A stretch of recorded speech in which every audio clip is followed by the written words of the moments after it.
ज्ञानाञ्जनशलाकया चक्षुरुन्मिलितं येन तस्मै श्रीगुरवे नमः।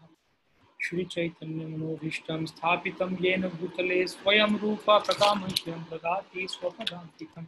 वन्देऽहं श्रीगुरो श्रीयुतपदकमलं श्रीगुरो वैष्णवांश्च श्रीरूपं स्वाग्रजातं सहगणरघुनाथान्वितं तं सजीवं साद्वैतं सावधूतं परिजनसहितं कृष्णचैतन्यदेवं श्रीराधा कृष्णपादान् सहगणललिता श्रीविशाखान्वितांश्च नमो विष्णुपादाय कृष्णपृष्ठाय भूतले श्रीमते भक्तिवेदान्त स्वामिनिति नामिने नमस्ते सरस्वती देवे गौरवाणी प्रचारिणे निर्विशेष शून्यवादी पश्यत्य देशतारिणे वंशाकल्पतरुभ्यश्च कृपा सिन्धुभ्य एव च पतितानां पावनेभ्यो वैष्णवेभ्यो नमो नमः। जय श्री कृष्ण चैतन्य प्रभु नित्यानंद श्री अद्वैत गदाधर श्रीवासदि गौर भक्तवृंद हरे कृष्णा कृष्ण कृष्ण हरे हरे हरे रामो राम राम हरे हरे।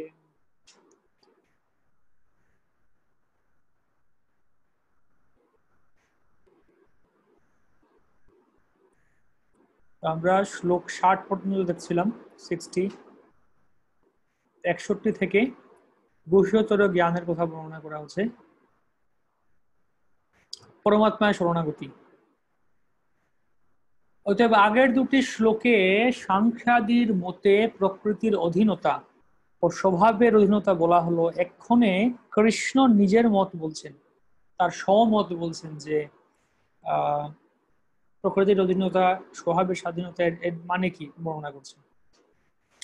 পরমাত্মা হচ্ছেন সকলের পরিচালক, পরমাত্মা হচ্ছেন সকলের পরিচালক, সেটা বর্ণনা করছেন।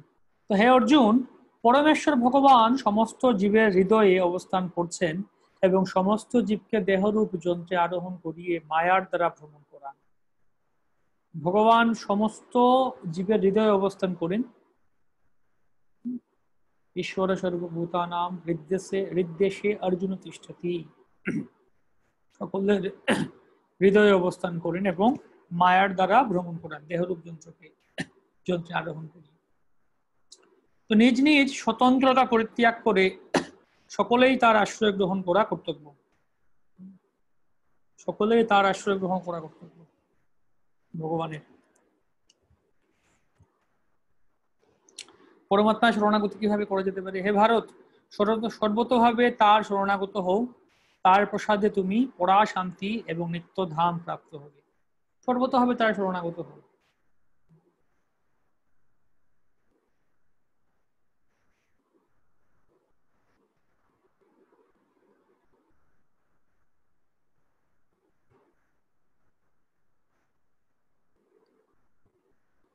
তো ভগবান তাকে নির্দেশ দিচ্ছেন।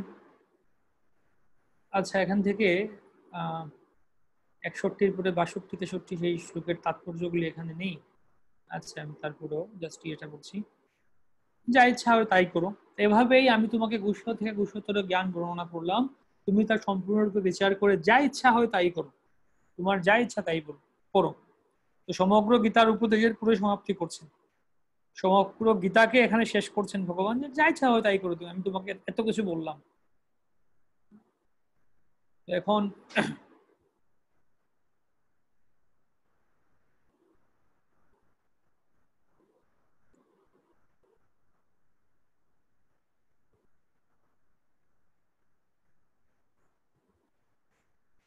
সেজন্য বর্ণনা করছেন এখানে যে সকলের হৃদয়ে পরমাত্মা রূপে ভগবান আছেন এবং তিনি সবাইকে তাদের কার্যাবলী নিয়ন্ত্রণ করছেন, তিনি সবাইকে নির্দেশনা প্রদান করছেন।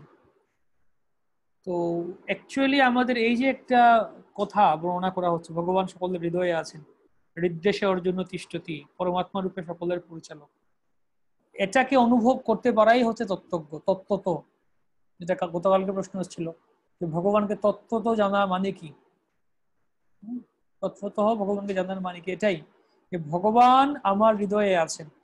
অনেক সময় অনেক ভক্তরা বললেন, অনেককে বলছেন যে আমার এই সমস্যা হচ্ছে, ওই সমস্যা হচ্ছে, ভক্তি করতে পারছি না, পারিবারিক সমস্যা, বাড়ির লোকরা সমস্যা করছে, বা সমাজের সমস্যা, বিভিন্ন কিছু। একটা জিনিস বোঝা উচিত যে ভগবান আমাদের সকলের হৃদয়ে আছেন তিনি আমাদের পরিচালনা করছেন। আমরা যদি ঐকান্তিক হই ভগবানের ভক্তি করার জন্য, ভগবান অবশ্যই আমাদেরকে সাহায্য করবেন। তিনি বরং অপেক্ষা করে আছেন আমাদেরকে সাহায্য করার জন্য। তিনি আমাদেরকে সাহায্য করার জন্য অপেক্ষা করে আছেন। শুধুমাত্র আমাদেরকে তার প্রতি অনুগত হতে হবে। তিনি আমাদের সাহায্য করবেন বা নিয়ন্ত্রণ করবেন। দদামি বুদ্ধি যোগম তম, দিক নির্দেশনা প্রদান করবেন। ইয়েন মাম উপয়ান্তি।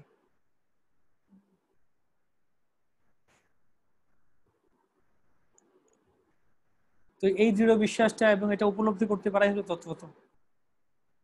জীবাত্মা কখনো স্বাধীন না। তাই কারো এরকম জিজ্ঞেস করা উচিত না যে পরমেশ্বর ভগবান তিনি হচ্ছেন থেকে তিনি স্বতন্ত্র হয়ে গিয়েছেন, স্বাধীন হয়ে গিয়েছেন। প্রত্যেকে ভগবানের নিয়ন্ত্রণে আছেন, ভগবানের অধীনে আছেন। এই জিনিসটা অনুভব করাই হচ্ছে তত্ত্বত। ইয়ো ব্যক্তি তত্ত্বত।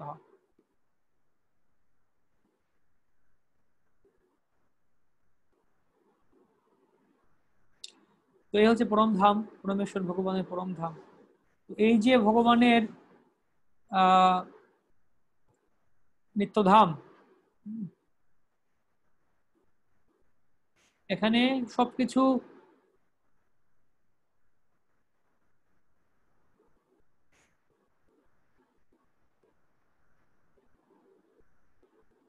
since all of creation is the kingdom of God, everything material is actually spiritual, but Paramam Padam specifically refers to the eternal abode, which is called the spiritual sky or Vaikuntha. যেহেতু সবকিছুই ভগবানের ধাম, এই জড়জগৎটাও ভগবানই বানিয়েছেন। Everything material is actually spiritual, but পরম পদম, এখানে পরম পদম মানে পরম ধাম, ভগবত ধামকে ইঙ্গিত করা হচ্ছে। এখন কিভাবে বোঝা যেতে পারে যে এই জগতে সবকিছু আধ্যাত্মিক? এটা তো নতুন একটা কথা শুনলাম আমরা, যে everything material is actually spiritual. এই জড়জগতের বিষয়গুলিও আধ্যাত্মিক হয়ে গেল, তার মানে কি এই জড়জগতের যা যা বিষয় আছে সবকিছু পারমার্থিক? তো বলা হচ্ছে এর অর্থ কি? এর অর্থ হচ্ছে যখন আমরা এগুলিকে ভগবানের সেবায় যুক্ত করব তখন তো অবশ্যই পারমার্থিক হবে। যেমন উদাহরণস্বরূপ বলতে গেলে,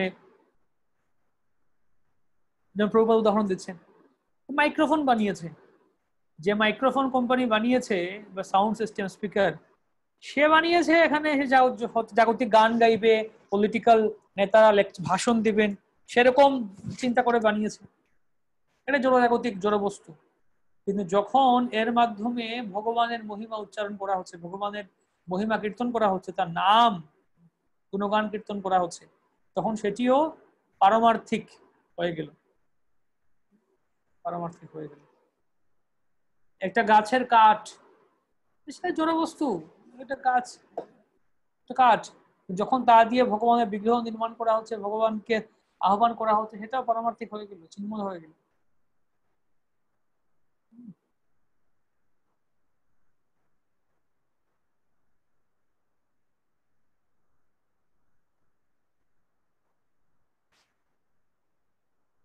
তো এটাই বলা হচ্ছে যে অন্তিমে আমাদের ভগবানের কাছে সমর্পণ করা। পরম ব্রহ্ম পরম ধাম পবিত্রম পরমম ভগবান, তিনি হচ্ছেন পরমেশ্বর ভগবান।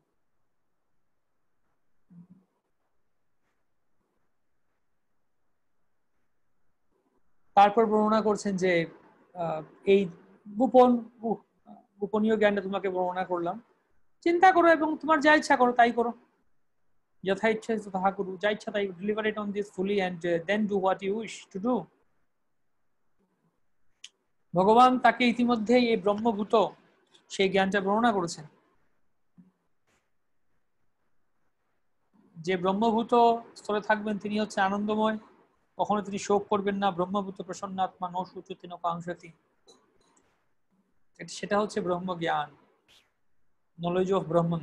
বাট এটা সুপিরিয়র, কিন্তু এটা হচ্ছে উন্নত, উৎকৃষ্ট, পরম উৎকৃষ্ট। যথা ইচ্ছাসি যথেচ্ছাসি তথা কুরু, যা ইচ্ছা হয় তাই করো। ভগবান কখনো জীবের স্বতন্ত্রতায় হস্তক্ষেপ করেন না। ভগবান কখনো জীবের স্বতন্ত্রতায় হস্তক্ষেপ করেন না, ভগবান ছেড়ে দিয়েছেন তুমি যা ইচ্ছা তাই করো। আমাদের সেই সুযোগটি আছে, আমরা যা ইচ্ছা তাই করতে পারি। কিন্তু যদি আমরা ভগবানের নির্দেশ পালন করি তবে আমরা ভগবানের দ্বারা সুরক্ষিত থাকবো এবং আমরা সেই নিত্য আনন্দ লাভ করতে পারবো, মুক্ত স্তরে আসতে পারবো।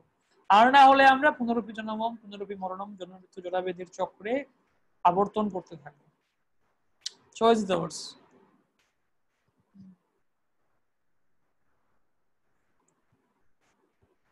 তো এখন 64 থেকে বর্ণনা করছেন গুহ্যতম জ্ঞান আর শ্রীকৃষ্ণের শুদ্ধ ভক্ত, সেটি হচ্ছে কৃষ্ণের শুদ্ধ ভক্ত হয়, এটি গুহ্যতম জ্ঞান। অতি গম্ভীর গীতা শাস্ত্র পূর্ণরূপে আর পর্যালোচনা করতে অসমর্থ অর্জুনের প্রতি কৃপাপূর্বক স্বয়ংই তার সার সংগ্রহ করে বলছেন যে অতি গম্ভীর গীতা শাস্ত্র এটা পূর্ণরূপে পর্যালোচনা করতে অসমর্থ অর্জুন বলছেন। তো সেই জন্য ভগবান নিজে আবার বারবার বলার কারণ বলতে, তুমি আমার অত্যন্ত প্রিয়, এটি মনে করে তোমার জন্যই আমি আবার বলছি শ্রবণ করো।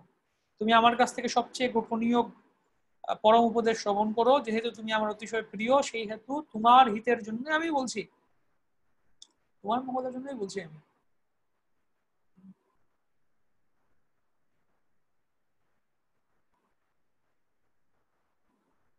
তো সেই সার কথা কি?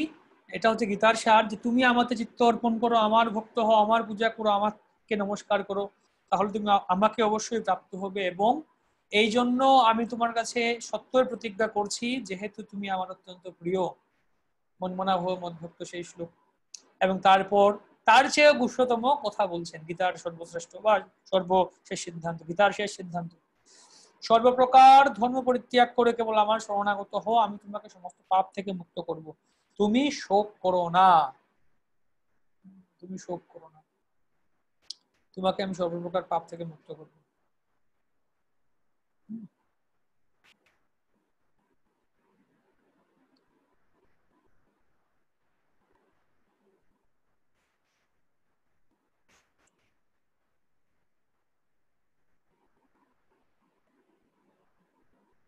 মনমনা, ভগবানের কথা সর্বদা চিন্তা করতে হবে, এটাই গীতার মূল শিক্ষার উপর গুরুত্ব আরোপের উদ্দেশ্যে এখানে সেই নির্দেশ পুনরুক্তি হয়েছে। গীতার নবম অধ্যায়ে বলেছেন মনমনা, এখানে আবার বলছেন, আবারও বলছেন।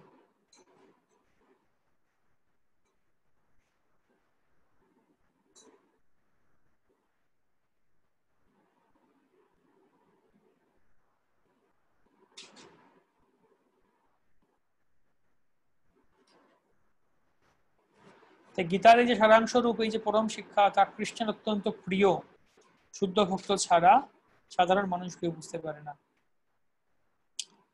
তো এখন গীতার মূল কথা হচ্ছে ভগবানের কথা সর্বদা চিন্তা করতে হবে। কৃষ্ণ স্মরণম স্মর্তব্য সততম বিষ্ণুর বিস্মর্তব্য জাত উচিত, সবসময় কৃষ্ণকে স্মরণ করা। তাই আমাদের জীবন ধারাটা এমন ভাবে হওয়া উচিত যেন আমরা সবসময় ভগবানকে স্মরণ করতে পারি, তাকে মনে রাখতে পারি।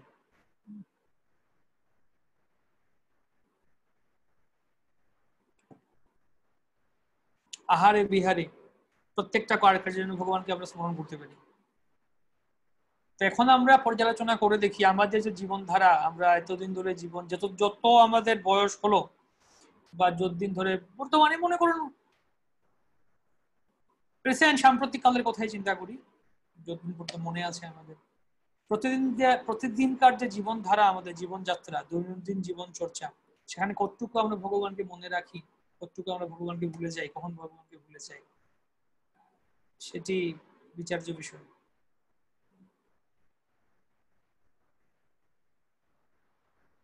কিভাবে ভগবানকে মনে রাখবো? তার নাম জপ করা, তার নাম কীর্তন করা, তার কথা শ্রবণ করা, গীতা ভাগবত পাঠ করা, গীতা ভাগবত হরিকথা শ্রবণ করা, তার শ্রী বিগ্রহ সেবা করা, তার ভক্তদের সেবা করা, তার ধামে গমন করা, শ্রবণম কীর্তনম বিষ্ণু স্মরণম পাদ সেবনম অর্চনম বন্দনম সত্যম দাসম দাস্যম সক্ষম আত্মনিবেদন। এই যে নববিধা ভক্তি আছে বা পঞ্চাঙ্গ ভক্তি 64 অঙ্গের কথা আমরা দেখলাম ভক্তির সমৃত সিন্ধুতে, এগুলি আমরা কত বেশি করে করতে পারি আমাদের প্রতিদিন কার জীবন যাত্রায়, জীবন চর্চায়, সেটি হচ্ছে মূল বিচার্য বিষয়।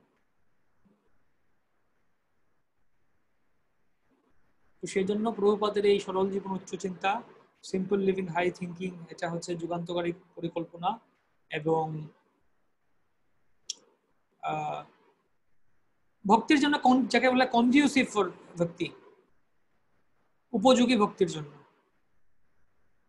আমাদের আসলে জীবনযাত্রায় যদি আমাদের আহার নিদ্রা ভয় মৈথুনটা যদি মূল লক্ষ্য হয়ে থাকে, তাহলে আমাদের সাথে পশুর সাথে কি পার্থক্য? যে শ্লোকটা যেটা আমরা বারবার শুনে থাকি, আহার নিদ্রা ভয় মৈথুনাম, কি পার্থক্য আছে পশুর মধ্যে আর আমার মধ্যে? একই আমরা, সেও আহার নিদ্রা ভয় মৈথুন করছে, আমরাও আহার নিদ্রা ভয় মৈথুন করছি। তো সেজন্য কৃষ্ণ স্মৃতি, ভগবত স্মরণ, ভগবত ভক্তি হচ্ছে আমাদের জীবনের মূল লক্ষ্য। এবং সেটা করার জন্য যারা গৃহ ত্যাগী আছেন, সন্ন্যাসী আছেন, ব্রহ্মচারী বানপ্রস্থী আছেন, তাদের আর কোনো কাজ নেই। তারা পুরোপুরি সেই পূর্ণ ব্রহ্ম পরমাত্মা পরমেশ্বর ভগবান, তার উপর নির্ভর করেন, তার কথা স্মরণ করেন। একটাই কাজ তাদের, কৃষ্ণ স্মরণ, কৃষ্ণ ভক্তি করা, ব্যাস, আর কোনো কাজ নেই। তাই সমাজের এই যে বর্ণাশ্রমের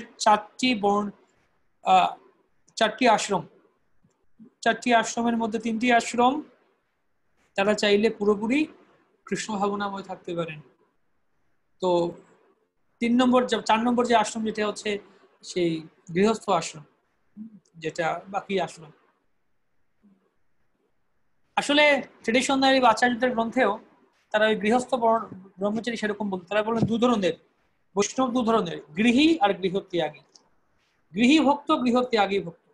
গৃহত্যাগী মানে ব্রহ্মচারী বানপ্রস্থ সন্ন্যাসী সবাই গৃহত্যাগীর মধ্যে চলে এলেন, আর বাকিরা হচ্ছেন গৃহী ভক্ত। 2 ক্যাটাগরি, গৃহী আর গৃহত্যাগী। তো গৃহত্যাগীরা তো আছেনই, ভগবানের কথা চিন্তা করার সুযোগ তাদের কাছে আছে, যদি চায় সেটা গ্রহণ না করেন এটা আলাদা কথা, হেলায়ও হারাইনি। যারা গৃহী আছেন, গৃহস্থ আছেন, তাদের তো সংসার আছে, কাজকর্ম করতে হবে, বিভিন্ন কিছু করতে হবে, তাদের জন্য কি করণীয়? তো সেই জন্য বর্ণনা করছেন যে এই সরল জীবনে এই বারবার প্রভুপাদ বিভিন্ন গ্রন্থে বলেছেন, তার প্রবচনে বলেছেন, কিন্তু আমরা শুনি এটা, কিন্তু এটাকে এতটা আমরা পাত্তা দেই না, গুরুত্ব দেই না। আমরা মনে করি আমরা আমাদের মতো করে, আমাদের সিদ্ধান্ত অনুযায়ী আমরা আমাদের ইচ্ছা মতো জীবনযাপন করব আর কৃষ্ণপ্রেম লাভ করে ফেলবো। আমরা আমাদের পরিকল্পনা মাফিক, আমাদের ইচ্ছা মতো আমরা জীবনযাপন করব, আর প্রভুপাদ যা বলেছেন এটা দেখার দরকার নেই। আমরা যেরকম বলে বলে বি প্র্যাকটিক্যাল, প্র্যাকটিক্যাল হতে হবে, ব্যবহারিক, বাস্তবভাবে চিন্তা করো, প্র্যাকটিক্যাল হয়ে চিন্তা করো, যেটা এখন বর্তমান সমাজে এই 2020 চলছে। এখানে আমাদের সব মডার্ন ফেসিলিটি ইউজ করতে হবে। শহরে আমরা অনেক টাকা পয়সা চাই, ছেলে মেয়েকে ইংলিশ মিডিয়াম স্কুলে পড়াতে অনেক টাকা চাই। তাছাড়া আমাদের জন্য রোগ ব্যাধি বাড়ছে, সেজন্য আমাদেরকে টাকা সেভ করে রাখতে হবে। বাড়ি ভাড়া বা গাড়ি এই সমস্ত কিছুর জন্য আমাদের অর্থ চাই। আহার, অন্ন, বস্ত্র, বাসস্থান, সেগুলোর জন্য চাকরি করতে হবে, ব্যবসা করতে হবে, অনেক টাকা সঞ্চয়, অর্থ সঞ্চয় করতে হবে, ভালো কাপড় পরতে হবে, ভালো খেতে হবে, এত কিছু করব আমরা। আর দিন শেষে আমরা বলবো যে না, প্রভুপাদ তো আমাদেরকে নিয়ে যাবেন ভগবত ধামে। মানে প্রভুপাদের কথা মানবো না, আবার মনে করে প্রভুপাদ আমাদেরকে নিয়ে যাবেন ভগবত ধামে। তো সেটার মানে নিজেকে নিজে ঠকাচ্ছি আমরা।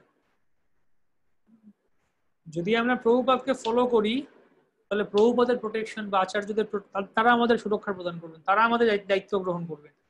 তাদের প্রদানকে অনুসরণ করলে মহাজন ইয়েনগত গ্রন্থ। যদি আমরা তাদেরকে অনুসরণ না করি, তাহলে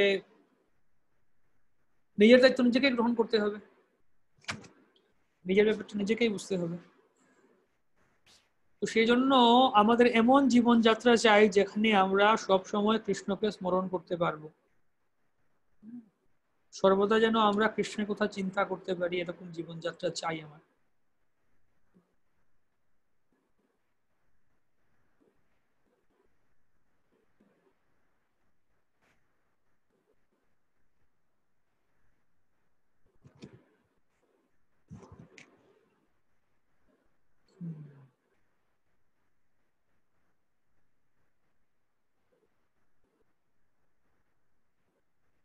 তো সেটা বিবেচনা করা উচিত কিভাবে আমরা সেটা করতে পারি। যে যেখানে আছে সেখান থেকে পরিকল্পনা গ্রহণ করা উচিত। তো অবশ্যই ঠিক আছে, আমরা শহরে আছি বা বিভিন্ন জায়গায় আছি, সেখান থেকেও আমরা ভক্তি করতে পারি। সেটা না এমন না যে আমাদের তাহলে সবকিছু বাদ দিয়ে দিতে হবে। আমরা যে যেখানে আছি ভক্তি করতে পারি। ভক্তিবিনোদ ঠাকুরও তিনি ছিলেন, ম্যাজিস্ট্রেট ছিলেন, হরিনাম করছিলেন, প্রচার করছিলেন। আমরাও সেরকম করতে পারি। তবে উনি ভক্তিবিনোদ ঠাকুর ছিলেন, আর আমরা তো সেই জন্য আমাদের ক্ষেত্রে অনেক কঠিন ব্যাপার। তবে যে যেখানে আছি ধীরে ধীরে পরিকল্পনা গ্রহণ করা উচিত, অল্প অল্প করে আমাদের স্টেপ নেওয়া উচিত। হরিনাম, আসলে হরিনাম হচ্ছে মূল ব্যাপার এখানে। নববিধা ভক্তি বলার পরে বলেন তার মধ্যে সর্বশ্রেষ্ঠ নাম সংকীর্তন, হরিনামটা মূল। নাম আশ্রয় গ্রহণ করা উচিত আমাদের, নাম আশ্রয় গ্রহণ করা উচিত। উত্তরোত্তর সেই নামটা আমাদের, কিভাবে আমরা নাম আশ্রয় গ্রহণ করব? প্রথমত কোয়ান্টিটি, তার সাথে সাথে কোয়ালিটি, দুটো জিনিস, কোয়ান্টিটি আর কোয়ালিটি।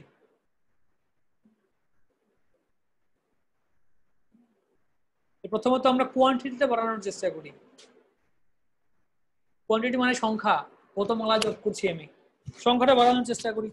16 মালা গুরু দীক্ষার সময় গুরুদেব বলেছেন কেন আমি 16 মালাতে বসে বসে থাকবো, যেটা আমরা আগে আলোচনা করেছিলাম যে পরীক্ষায় 100 মার্কসের পরীক্ষা হয়, 33 মার্কস হচ্ছে পাস মার্কস। তো যে খারাপ স্টুডেন্ট সে চিন্তা করবে কিভাবে টেনে টুনে আমি 33 পেতে পারি, 33 পেতে পারলেই আমি খুশি। কোন ক্রমে দেখা গেল একজন স্টুডেন্ট সে 33 বা 34 পেয়েছে বা 33 পেয়েছে, তার ফেল করার কথা 33 পেয়ে গেছে, সে মিষ্টি বিলাচ্ছে পাড়ায় পাড়ায়, সবাইকে মিষ্টি দিচ্ছে, বলছে বাবা খুব ভালো আমি পাস করে গেছি। কত পেয়েছে? 33 পেয়েছে। খুব ভালো, সবাই বলছে খুব ভালো, পাস তো করেছে ছেলেটা। অন্যদিকে যে ফার্স্ট বয়, যে একদম যার 100-এ হয়তো 100 পাওয়া বা 90-এর উপরে পাওয়ার কথা ছিল, সে হয়তো 70 পেয়েছে বা টেনে টুনে হয়তো 80 পেয়েছে, তো সে মন খারাপ করে বসে আছে। সবাই বলছে কি হয়েছে? পাস করেছিল? হ্যাঁ পাস তো করেছি। কত পেয়েছো? 80 পেয়েছে। তাহলে 80 পেয়েছে, মন খারাপ কেন? না আমার পরীক্ষা এত ভালো হয়েছে, এত পড়াশোনা করেছি আমি, আমার প্রত্যাশা ছিল আমি 100-এ 100 পাবো বা কমপক্ষে 95 তো পাবোই, 95 তো পাবোই, কিন্তু এখন আমি 80 পেয়েছি বা 70 পেয়েছি, মন খারাপ করছে। আর অন্যদিকে যে টেনে টুনে 33 পেয়েছে সেও খুব খুশি, আনন্দ। তো ভক্তিতে আমরা সেই ফার্স্ট বয়ের মতো, সেই ভালো ছাত্রের মতো হব। আমরা টেনে টুনে 33 পাওয়ার চিন্তা করবো না, 33 পেলে খুশি সেরকম না। ভক্তিতে আমরা 100-100 পাওয়ার চেষ্টা করবো। কেন আমরা 33 পাওয়ার চেষ্টা করবো? আমরা 100-তে 100 পাওয়ার চেষ্টা করবো ভক্তিতে। সবসময় কৃষ্ণ স্মরণ করবো, কৃষ্ণ চেতনা ফার্স্ট ক্লাস সর্বোচ্চ স্তরে যাওয়ার চেষ্টা করবো। আর জড়জাগতিক জীবনে, ভৌতিক জীবনে আমরা 33 টেনে টুনে 33 পাওয়ার চিন্তা করবো, বাস উল্টো। এখানে আমরা ঠিক আছে কোনোভাবে জীবনযাত্রা চলছে, यदृच्छयापपन्नेन বা ঈশাবস্যমিদং যৎকিঞ্চ জগত্যাম জগৎ তেন ত্যক্তেন ভুঞ্জিথা মা কৃত কস্ব সিদ্ধনম। যতটুকু আছে আমাদের কাছে ততটুকু নিয়ে সন্তুষ্ট থাকবো, ব্যাস। শুধুমাত্র আমার জীবনযাত্রার জন্য যা প্রয়োজন ততটুকু সংগ্রহ করার জন্যই প্রচেষ্টা করব। এর বেশি অত্যাহার প্রয়াসস্ত সেগুলি করার প্রয়োজন নেই, অত্যধিক আহার করা বা সঞ্চয় করার প্রয়োজন নেই, অত্যধিক আমার গাধার মতো পরিশ্রম করার প্রয়োজন নেই। সেই সময় এবং শক্তিটা আমি বাঁচাই এবং ভক্তিতে লাগাই, সেটা হবে আমাদের মনোভাব। যে ভক্তি জীবনে আমরা 100-তে 100 পাওয়ার চেষ্টা করব, আর ভৌতিক জীবনে অর্থাৎ জাগতিক জীবনে আমরা 33 টেনে টুনে 33 পেলেই শান্তি, খুশি, বাবা অনেক খুশি। জীবনযাত্রা চলছে, জীবন ধারণ চলছে। শ্রীধরকে, খোলা বেচা শ্রীধরকে মহাপ্রভু বলছিলেন যে শ্রীধর তুমি কি করছো, তুমি বিষ্ণু পুজো করছো, গঙ্গা পূজা করছো, তোমার ওই দেখো যারা কালী বিশ্বহরী পূজা করছে, এরা তো অনেক, তারা ধনী, ওদের অনেক টাকা পয়সা আছে, কিন্তু তুমি বিষ্ণু ভক্ত বা কৃষ্ণের ভক্ত, তোমার তো কিছুই নেই, তোমার ঘরে ছাদের থেকে ফুটো বেশি, ছাদের থেকে ফুটো বেশি, ছাদের মধ্যে ফুটো আছে, জল পড়ছে, তোমার কাপড়ের থেকে গিট বেশি, কাপড়ের মধ্যে ছিঁড়ে গেছে, গিট দেয়া আছে, তুমি কি একটা মাটির বা একটা লোহার পাত্রে, একটা পুরোনো পাত্রে জল খাচ্ছ, তোমার কিছুই নেই ঘরে, এত দরিদ্র তুমি। শ্রীধর বলছেন যে মহাপ্রভু কম কাপড় তো পরছি আমি, কিন্তু কাপড় ছাড়া তো নেই না। হয় থাকতে পারে আমার কাপড় অনেকগুলি গিট, কিন্তু পরছি তো কাপড়। হয়তোবা আমার বাড়ির ঘরের ছালে এই ছাদে অনেক ফুটো আছে, আমাকে ছাদ তো আছে মাথার উপরে, একদম তো আমি গাছতলায় বা রাস্তায় নই। ঠিক আছে, আমার জীবন চলছে, আমি সন্তুষ্ট আছি। এই হচ্ছে একজন ভক্তের মনোভাব, এই হচ্ছে একজন ভক্তের মনোভাব, সরল জীবন উচ্চ চিন্তা।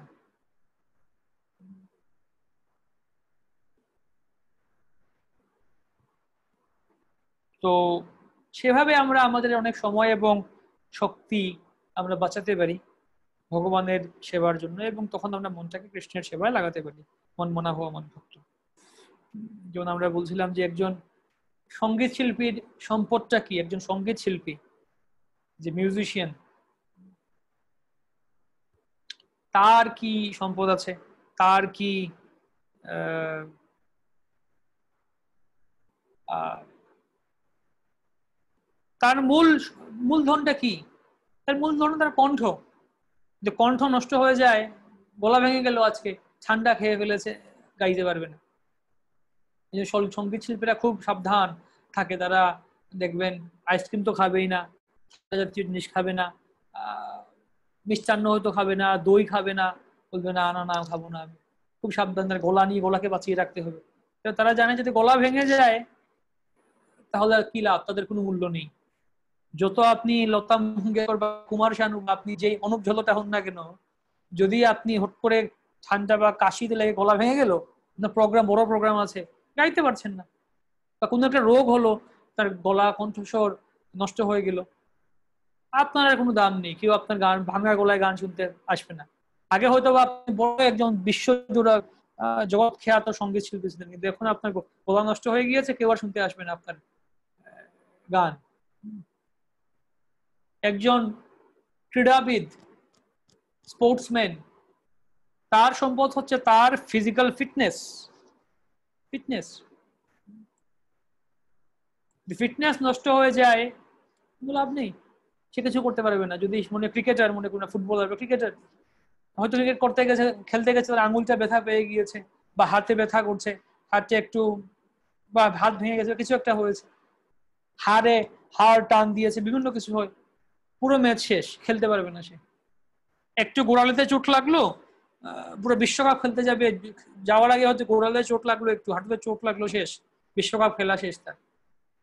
তো একজন ক্রীড়াবিদের মূলধন হচ্ছে তার ফিটনেস, স্বাস্থ্য। তো একইভাবে একজন ভক্তের মূলধন হচ্ছে তার মন, তার মন হচ্ছে মূলধন। বিষয়ের অন্ন খাইলে মলিন হয় মন, মলিন মনেতে নহে কৃষ্ণের স্মরণ। বিষয়ের অন্ন গ্রহণ করলে মনটা মলিন হয়ে যায়, আমরা তাতে আমরা কৃষ্ণ স্মরণ করতে পারি না। তো সেই জন্য ভক্তি জীবনের মূল রহস্য হচ্ছে এটা, এটা ভক্তির রহস্য, যে আমাদেরকে সবসময় কৃষ্ণের কথা স্মরণ করতে হবে। আর কৃষ্ণের কথা, মন মনাভাব মদভক্ত, কৃষ্ণের কথা স্মরণ করতে গেলে আমাদেরকে মনটাকে শুদ্ধ রাখতে হবে। যদি মনটা কলুষিত হয়ে যায় বিষয়ের অন্ন খেয়ে, অভক্ত প্রদত্ত অন্ন খেয়ে, আর অভক্তের সঙ্গ করে, অভক্তের কথা চিন্তা করে, মুভি দেখে, সিনেমা দেখে, বা স্পোর্টস দেখে, বা পলিটিক্সের কথা চিন্তা করে মনটা মলিন হয়ে যায়, তাহলে আমরা কৃষ্ণের কথা স্মরণ করতে পারবো না। তো সেই জন্য আমাদের, ঠিক যেরকম একজন সঙ্গীত শিল্পী তার কণ্ঠকে যত্ন করে আঁকড়ে রাখেন, একজন ক্রীড়াবিদ যেরকম তার ফিটনেসকে বাঁচানোর অনেক ব্যায়াম করে, ভালো ভালো খাবার খাবেন, পুষ্টিকর সুপার ফুড খাবেন, এবং এক্সারসাইজ করবেন, ওয়ার্কআউট করবেন। তো একইভাবে আমরা যারা ভক্তি যুগে আছি, আমাদের মূল সম্পদ হচ্ছে মন। আমাদের মনকে যত্ন করে রাখা উচিত, যেন মনটা নষ্ট না হয়, মনটা মলিন না হয়। মনটা মলিন কিভাবে হবে? এই সমস্ত কার্যে, জাগতিক সিনেমা, জাগতিক গান শোনা, জাগতিক কথা শোনা, প্রজল্পের মাধ্যমে, পলিটিক্সের কথা বলার মাধ্যমে, অভক্তের সঙ্গ করার মাধ্যমে আমাদের মনটা মলিন হয়ে যায়। তো সেজন্য যদি আমরা এটা রক্ষা করতে না পারি নিজের মনকে, কোনো চান্স নেই। আমরা হয়তো বাইরে মেকানিক্যালি অনেক কিছু করে যেতে পারি, অনেক কিছু করে যেতে পারি, কিন্তু যদি আমরা মনটাকে শুদ্ধ না রাখি তাহলে লাভ নেই।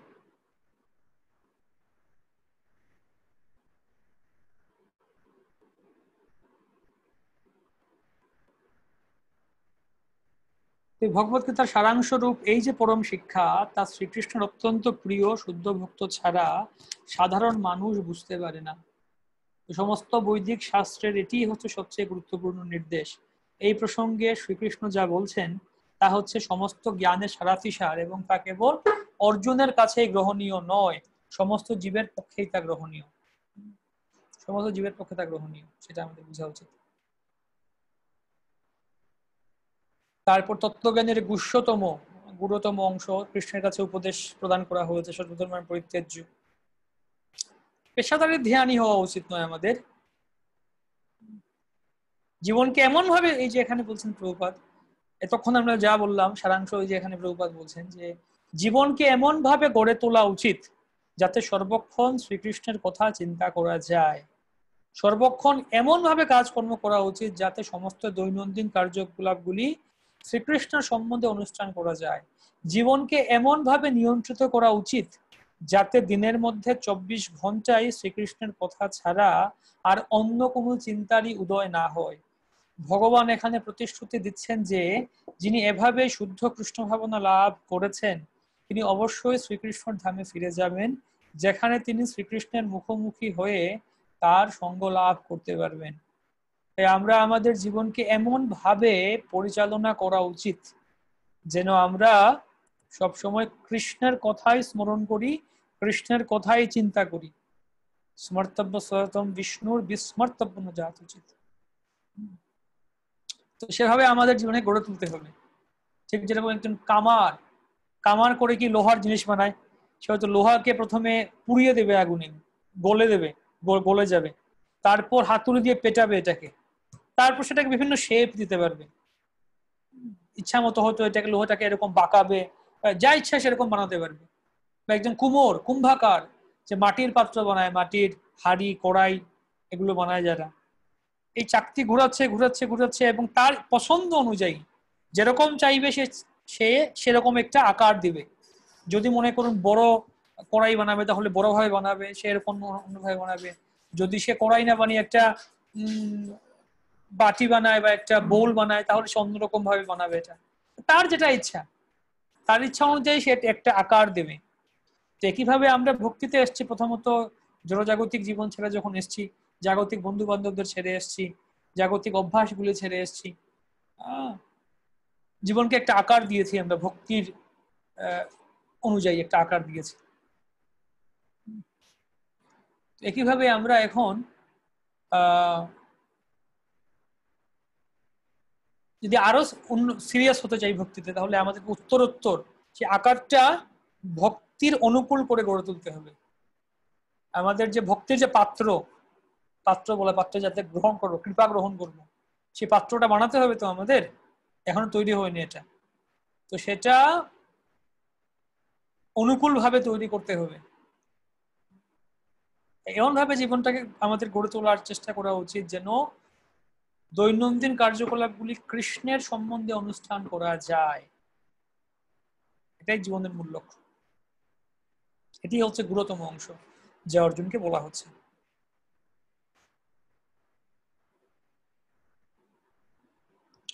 তো বিভিন্ন শাস্ত্রে অর্জুনের কাছে কৃষ্ণ বলছেন যে বিভিন্ন শাস্ত্রে ভগবানের গুণমহিমা বর্ণনা করা হচ্ছে।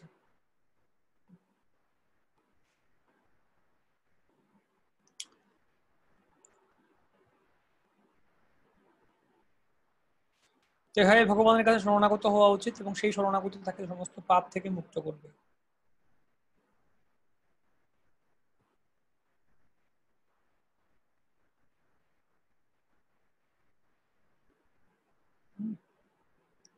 সমস্ত পাপ থেকে মুক্ত করবে।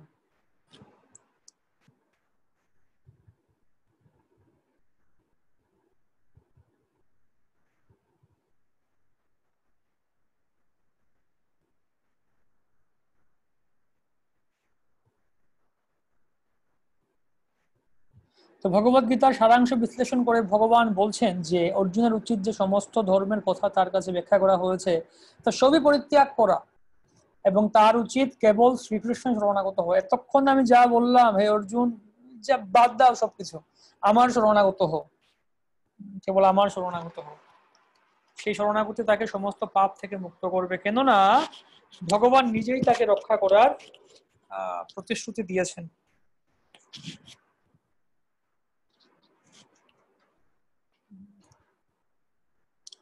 ভগবান সেটাই নিজে প্রতিশ্রুতি দিয়েছেন। তো যিনি সমস্ত পাপ থেকে মুক্ত হতে পেরেছেন তিনি কেবল ভগবান শ্রীকৃষ্ণের আরাধনা করতে পারেন। এভাবেই কেউ মনে করতে পারে যে যদি না সে সব রকমের পাপ থেকে মুক্ত হচ্ছে, সে ভগবানের শরণাগতির পন্থা গ্রহণ করতে পারে না। এই সন্দেহের পরিপ্রেক্ষিতে এখানে বলা হচ্ছে যে কেউ যদি সমস্ত পাপ থেকে মুক্ত না হয়ে থাকে, কেবল কৃষ্ণের শরণাগত হওয়ার ফলে তিনি আপনা থেকেই সমস্ত পাপ থেকে মুক্ত হবেন।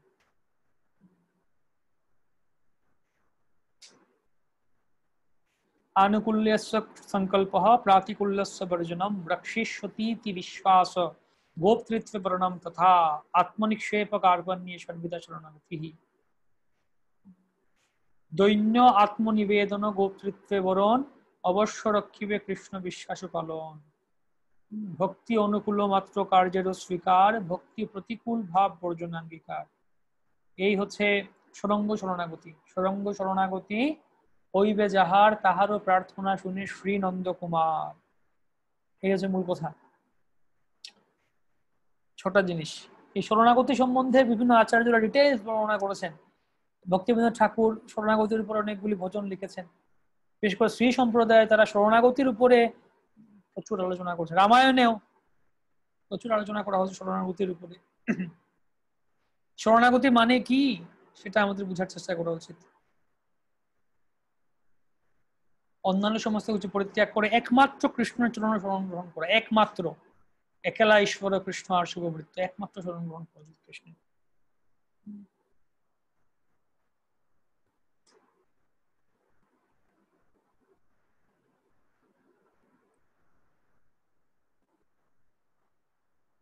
এভাবে তৎক্ষণাৎ সমস্ত রকম উন্নতি সাধন করে সমস্ত পাপ থেকে মুক্ত হওয়া যায়। তো কৃষ্ণের অপূর্ব সুন্দর রূপে আকৃষ্ট হওয়া উচিত। তার নাম শ্রীকৃষ্ণ কারণ তিনি সর্বাকর্ষক, সর্ব আকর্ষক। তার রূপের প্রতি আকৃষ্ট হওয়া উচিত আমাদের। যিনি আকৃষ্ট হন তিনি হচ্ছেন মহাভাগ্যবান। মহাভাগ্যবান। বিশেষ করে বলছেন মা শুচ, ভয় করো না, দ্বিধা করো না, উদ্বিগ্ন হইও না। অত্যন্ত তাৎপর্যপূর্ণ। কে মনে করতে পারে সব রকম ধরনের পরিত্যাগ করে কেবল শ্রীকৃষ্ণ শরণাগত হওয়া কি করে সম্ভব? কিন্তু ওই ধরনের দুশ্চিন্তা নিরর্থক, নিরর্থক।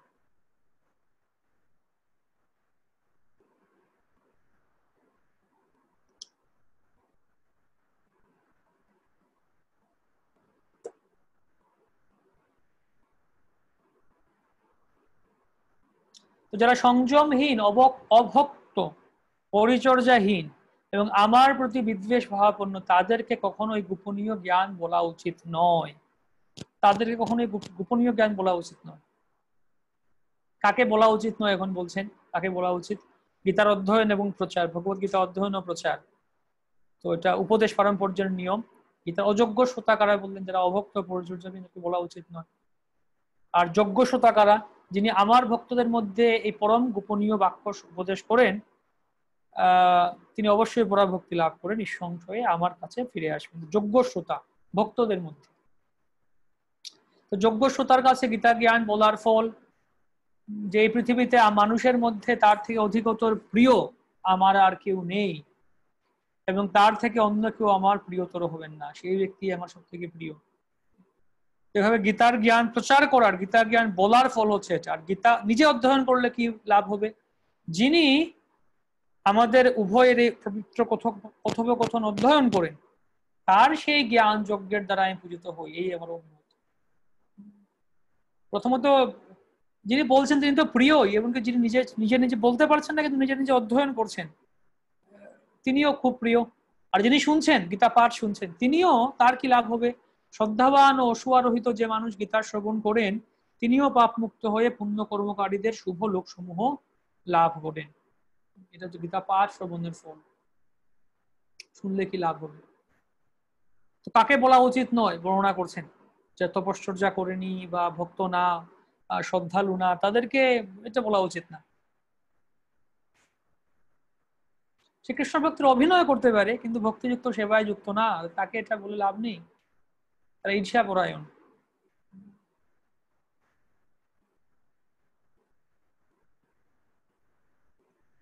তাদের কাছে এটা বলা উচিত না। আর যারা ভক্ত তাদের কাছে এটা বর্ণনা করলে আহ কৃষ্ণকে কৃষ্ণকে পরমেশ্বর ভগবান বলে গ্রহণ করতে প্রস্তুতকে এটা বর্ণনা করা উচিত। এটি কেবল ভক্তদের বিষয়বস্তু, দার্শনিক জল্পনা কল্পনাকারীদের জন্য নয়, ভক্তদের বিষয়বস্তু।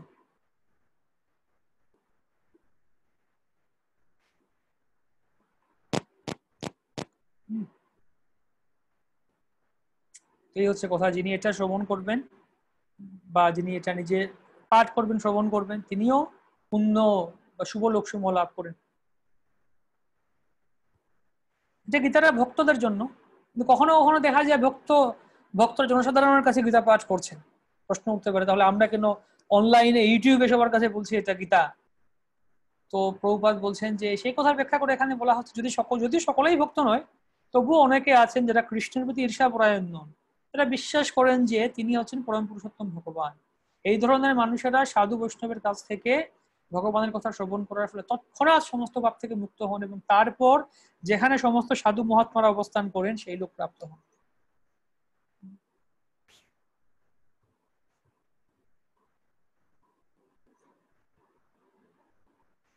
এভাবেই শুদ্ধ ভক্ত সকলকেই সমস্ত পাপ থেকে মুক্ত হওয়ার এবং ভক্ত হওয়ার সুযোগ দান করেন, সুযোগটা দান করেন।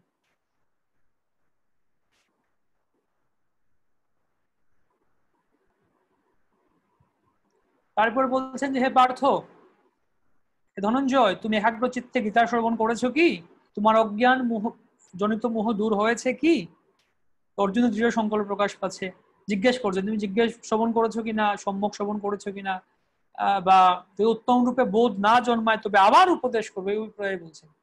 গীতা পাঠের কার্যকারিতা পরীক্ষা, যে শুনলে তুমি এতক্ষণ ধরে, তাহলে তোমার কি অজ্ঞান জনিত মোহ দূর হয়েছে?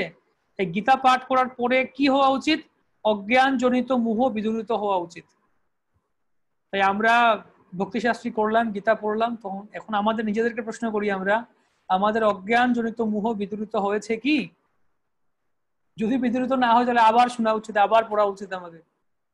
এই জন্যই বলছেন যে না হলে আবার বলবো, আবার উপদেশ করবো। এই গীতা পাঠের ফল হচ্ছে এটা হওয়া উচিত, গীতা পাঠ করলে আমাদের এই অজ্ঞান জনিত মোহ দূর হওয়া উচিত। আমি খেয়েছি, আমার ক্ষুধা লেগেছে, খেয়েছি, কিভাবে বোঝা যাবে আমি যে খেলাম? কিভাবে বোঝা যাবে না আমার যে ক্ষুধা নিবৃত্তি হলো কিনা, নাকি এখনো ক্ষুধা আছে? যদি ক্ষুধা থেকে থাকে তাহলে আবার খাও, যতক্ষণ না ক্ষুধা নিবৃত্তি হচ্ছে আবার খাও, আবার খাও, আরো খাও। কিভাবে আমরা গীতা পড়লাম, গীতা পড়ার ফল কি হওয়া উচিত? অজ্ঞান জনিত মোহ বিদূরিত হওয়া উচিত। এই নিজেকে প্রশ্ন করি আমরা, আমাদের অজ্ঞান জনিত মোহ বিদূরিত হয়েছে কি? যদি না হয়ে থাকে আবার গীতা পড়বো, আবার গীতা পড়বো, আবার গীতা পড়বো। এই জন্য বারবার এটা পড়েই যেতে হবে, পড়েই যেতে হবে আজন্ম। ভক্তিশাস্ত্রে শেষ হচ্ছে মানে এমন না যে আমি গীতা পড়া হয়ে গেছে ব্যাস। না, গীতা আমাদের কনস্ট্যান্টলি এটা একবার, দুবার, তিনবার, চারবার।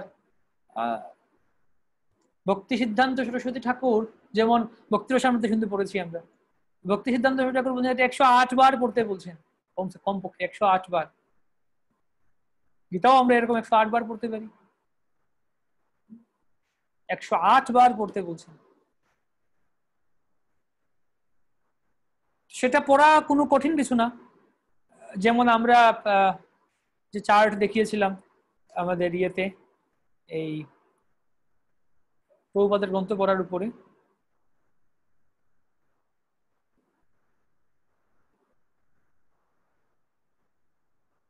হ্যাঁ, যে চার্ট দেখাচ্ছিলাম আমরা, যে গীতা যদি প্রতিদিন 33 পৃষ্ঠা করে পড়লে 1 মাসে শেষ হয়ে যাবে।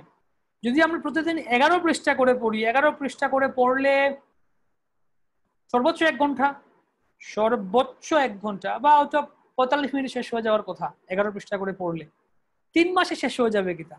যদি আমি 6 পৃষ্ঠা করে পড়ি, আধা ঘন্টা ধরে নিলাম, 6 পৃষ্ঠা করে যদি পড়ি প্রতিদিন আমি, 6 মাসে গীতা একবার শেষ হয়ে, ভগবত গীতা কত পৃষ্ঠা আছে এখানে? 983 পৃষ্ঠা আছে। তো যদি আমি 6 মাসে একবার গীতা শেষ করি, তাহলে 1 বছরে কবার শেষ হলো? 2 বার শেষ হলো। 1 বছরে গীতা, পুরো গীতাটা 2 বার পড়ে শেষ হলো। 2 বছরে 4 বার শেষ হলো। 10 বছরে 20 বার শেষ হলো। 20 বছরে 40 বার শেষ হলো। 30 বছরে 60 বার, 50 বছর পড়লে 100 বার শেষ হয়ে যাবে গীতা। আর যদি 54 বছর ধরে পড়ি 108 বার হয়ে যাবে, যদি আমি 6 মাসে টার্গেট নিই।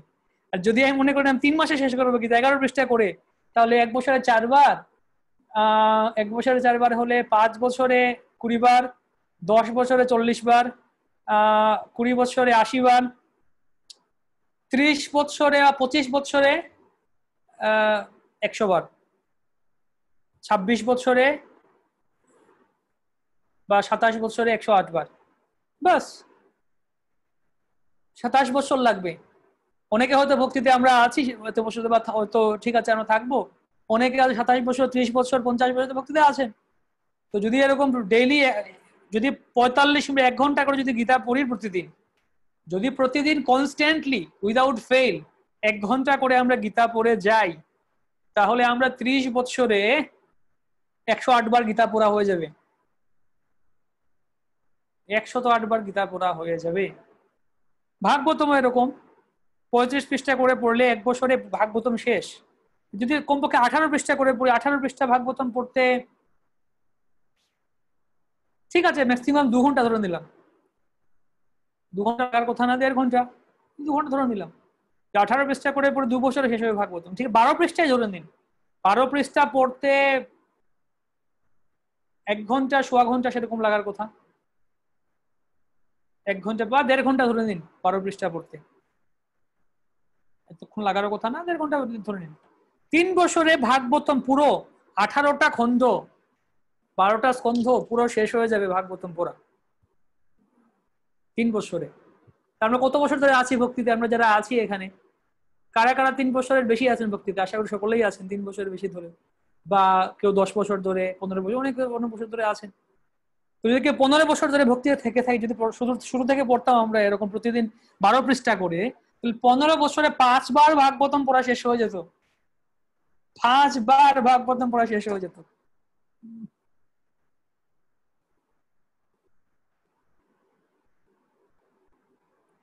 একুশ বছরে 7 বার হয়ে যাবে। তো যাই হোক, কতবার পড়লাম এটা বড় কথা না। আর তারপরে আমরা নিয়মিত, কথা হচ্ছে আমরা তখন, অনেক ভক্তরা আছে এরকম অনেক বছর, 10, 20, 30 বছর ধরে ভক্তিতে আছেন, কিন্তু এখনো ভাগবতম একবারও শেষ হয়নি। অর্ধেক শেষ হয়েছে কিনা সন্দেহ। স্কন্ধ পর্যন্ত পড়েছেন প্রভু? প্রভু দ্বিতীয় স্কন্ধ বা তৃতীয় স্কন্ধ এরকম হাতে নিতেই মন চায় না ভাগবতম। এটা একটা রুটিন করে আমরা করতে পারি। তো আমরা যে গ্রুপটা করেছি টেলিগ্রামে, আমাদের সেখানে অনেক ভক্তরা আছেন এবং ইয়ে করছেন। সেখানে আমাদের এই ভক্তি শাস্ত্রী এই গ্রুপ থেকে কয়েকজন ভক্ত আছেন এবং তারা সঙ্গ খুব ভালো। আমি ভাবছিলাম এই যে কার্ড, এটা আমি স্টিকার হিসেবে ছাপাতে পারি। এটা একটা আমি গতকালকে ভাবছিলাম যে এটাকে একটা স্টিকারের মতো, স্টিকার পাওয়া যায় না, স্টিকার ইয়ে করে স্টিক করে এরকম, যে আমি লকডাউনের পরে হয়তো ভাবছি এটাকে আমি ছাপাবো। আপনারা কেউ স্পন্সর করতে চাইলে করতে পারেন, আপনারা ছাপাতে পারেন বা আপনারা নিজেরা ছাপিয়ে দিতে পারেন। আমি ভাবছি এটাকে আমি একটা নিজে কিছু স্টিকারের মতো ডিজাইন করব এবং এটাকে ফ্রি কপি দিয়ে দেবো।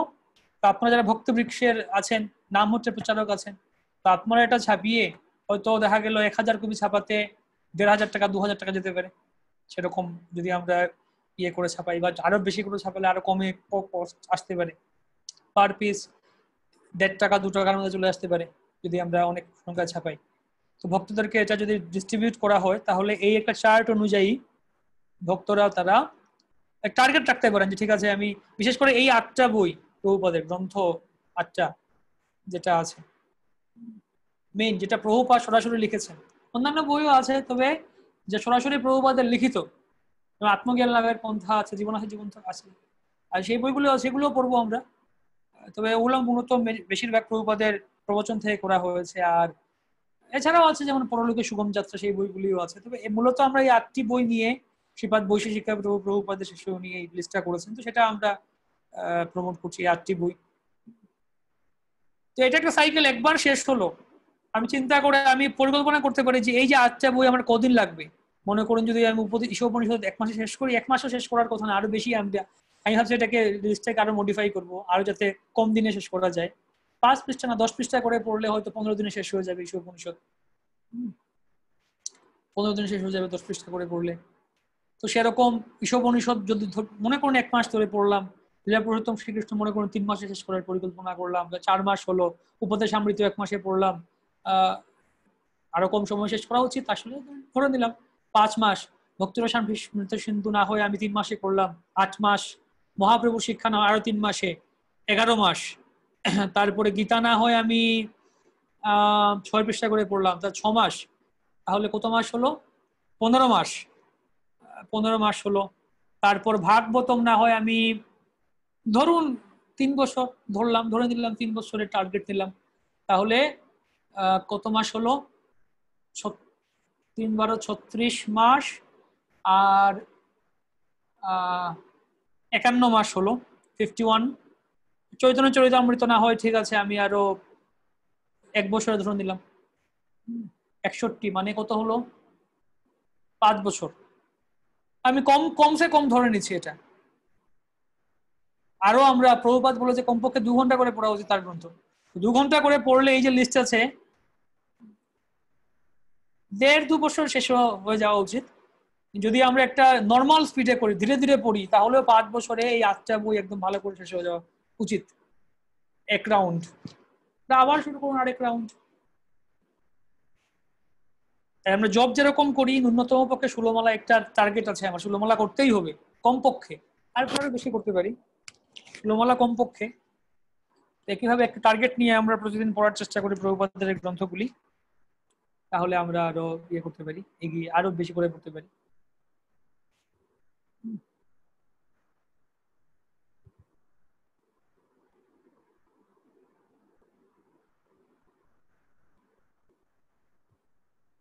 যাই হোক, তো এভাবে বারবার পড়ে যাওয়া উচিত। নিত্যম ভাগবত সেবয়া। তো অর্জুন বলছেন, তিনি কৃতকার্য হলেন। অর্জুন বললেন, হে অচ্যুত, তোমার কৃপায় আমার মোহ দূর হয়েছে, আমি স্মৃতি লাভ করেছি, আমার সমস্ত সন্দেহ দূর হয়েছে এবং যথা জ্ঞানে আমি অবস্থিত হয়েছি। এখন আমি তোমার আদেশ পালন করব। এখন আমি তোমার আদেশ পালন করব। তো অর্জুন কৃতার্থ হয়ে বললেন যে তিনি আদেশ পালন করবেন।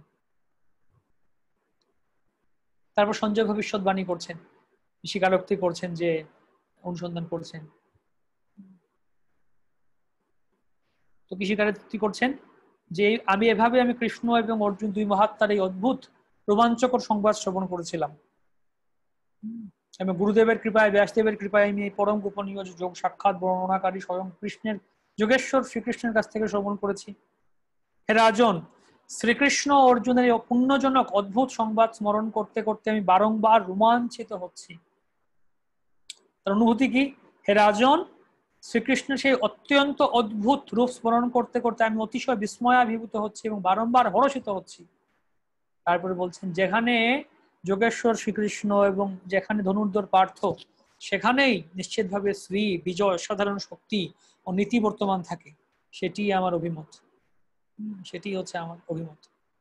প্রভুপাদ বলছেন, অর্জুন যদি না বুঝতেন, ভগবান আবার ব্যাখ্যা করতে প্রস্তুত ছিলেন।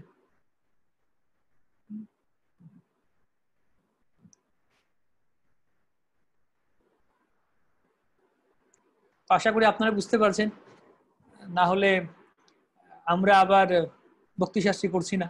হ্যাঁ, আবার আপনারা করতে পারেন, আবার ভক্তিশাস্ত্রী করতে পারেন, না হলে সবাইকে স্বাগতম রইল।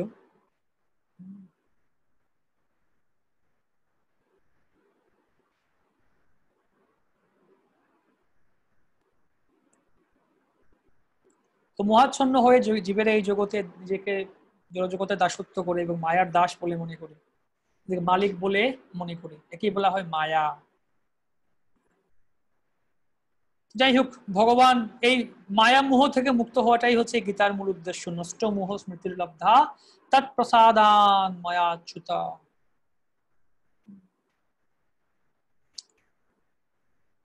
এটা হচ্ছে অত্যন্ত, এই মোহটা অত্যন্ত তাৎপর্যপূর্ণ। জ্ঞানের বিরোধী তাকে বলা হয় মোহ, জ্ঞানের বিরোধী মোহ। হ্যাঁ, কৃষ্ণ ভাবনামৃতের উদ্দেশ্য হচ্ছে মোহটাকে নির্মূল করা। এই আমাদের ভগবত গীতা পাঠ করা উচিত, গীতা পাঠের উদ্দেশ্য হচ্ছে কৃষ্ণ যথাযথভাবে জানা।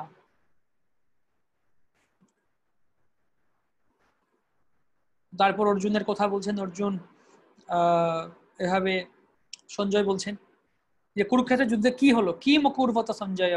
তো এতক্ষণ কথাগুলি বললেন, এতক্ষণ কথাগুলি বললেন, বর্ণনা করছেন। তিনি স্বীকার করলেন, গুরুদেবের কৃপার মাধ্যমে শুনতে পারলেন এটা। এভাবে গুরুদেব হচ্ছেন তার স্বচ্ছ মাধ্যম, গুরুদেবের মাধ্যমে আমরা বুঝতে পারি, জানতে পারি, শুনতে পারি। যোগিনামপি সর্বেষু আমদ্গতেন অন্তরাত্মনা।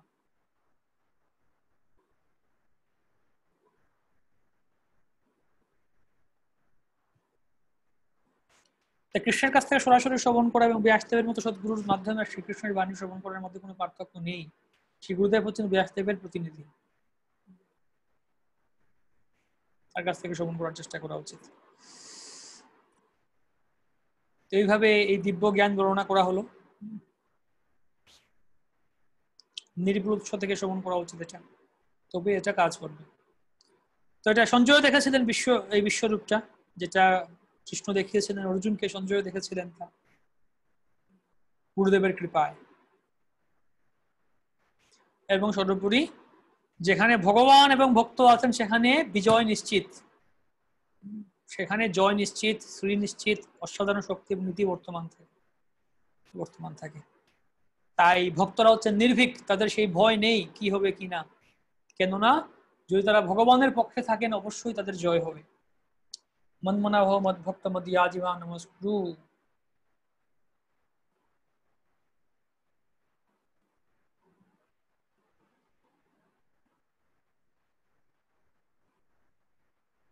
এটি হচ্ছে অষ্টাদশ অধ্যায়ের সিদ্ধান্ত।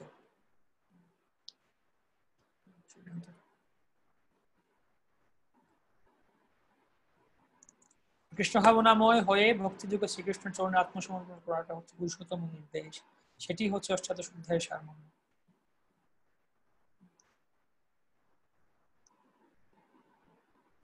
তো জীবসমূহ তার শক্তির প্রকাশ এবং তারা দুভাবে বিভক্ত, নিত্যবদ্ধ আর নিত্যমুখ ধরনের প্রকাশ আছে। এই সমস্ত জীব অনন্ত এবং তারা শ্রীকৃষ্ণেরই অংশ বিশেষ, যারা প্রকৃতির 24টি তত্ত্বে প্রকাশিত।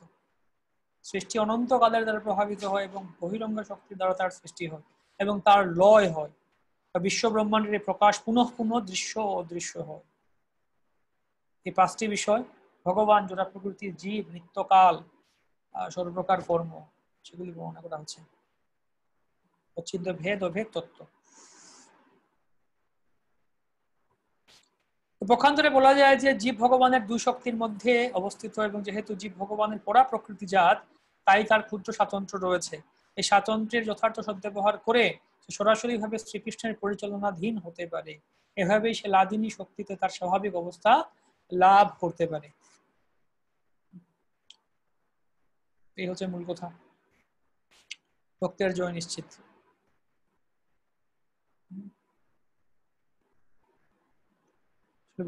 ভক্তিমের ঠাকুরের এটা দেখি আমরা, তিনি বলছেন অষ্টাদশ অধ্যায়ে সমস্ত গীতাশাস্ত্রের তাৎপর্য সংক্ষেপে বর্ণিত হয়েছে।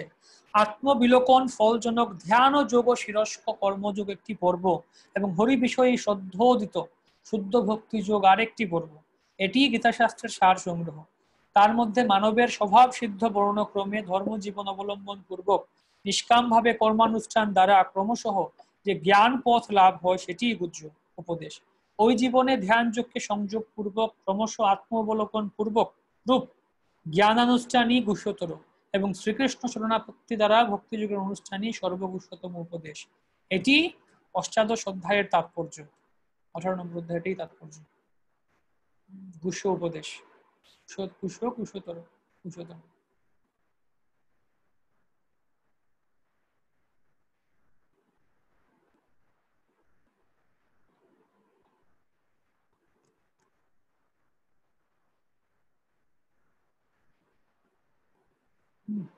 প্রভুপাদ বলছেন যে এটা হচ্ছে গীতার শেষ উপদেশ এবং গীতার শেষ উপদেশ এবং সমস্ত ধর্ম নীতির শেষ কথা হচ্ছে কৃষ্ণের চরণে আত্মসমর্পণ করা, সেটি হচ্ছে অষ্টাদশ অধ্যায়ের সিদ্ধান্ত।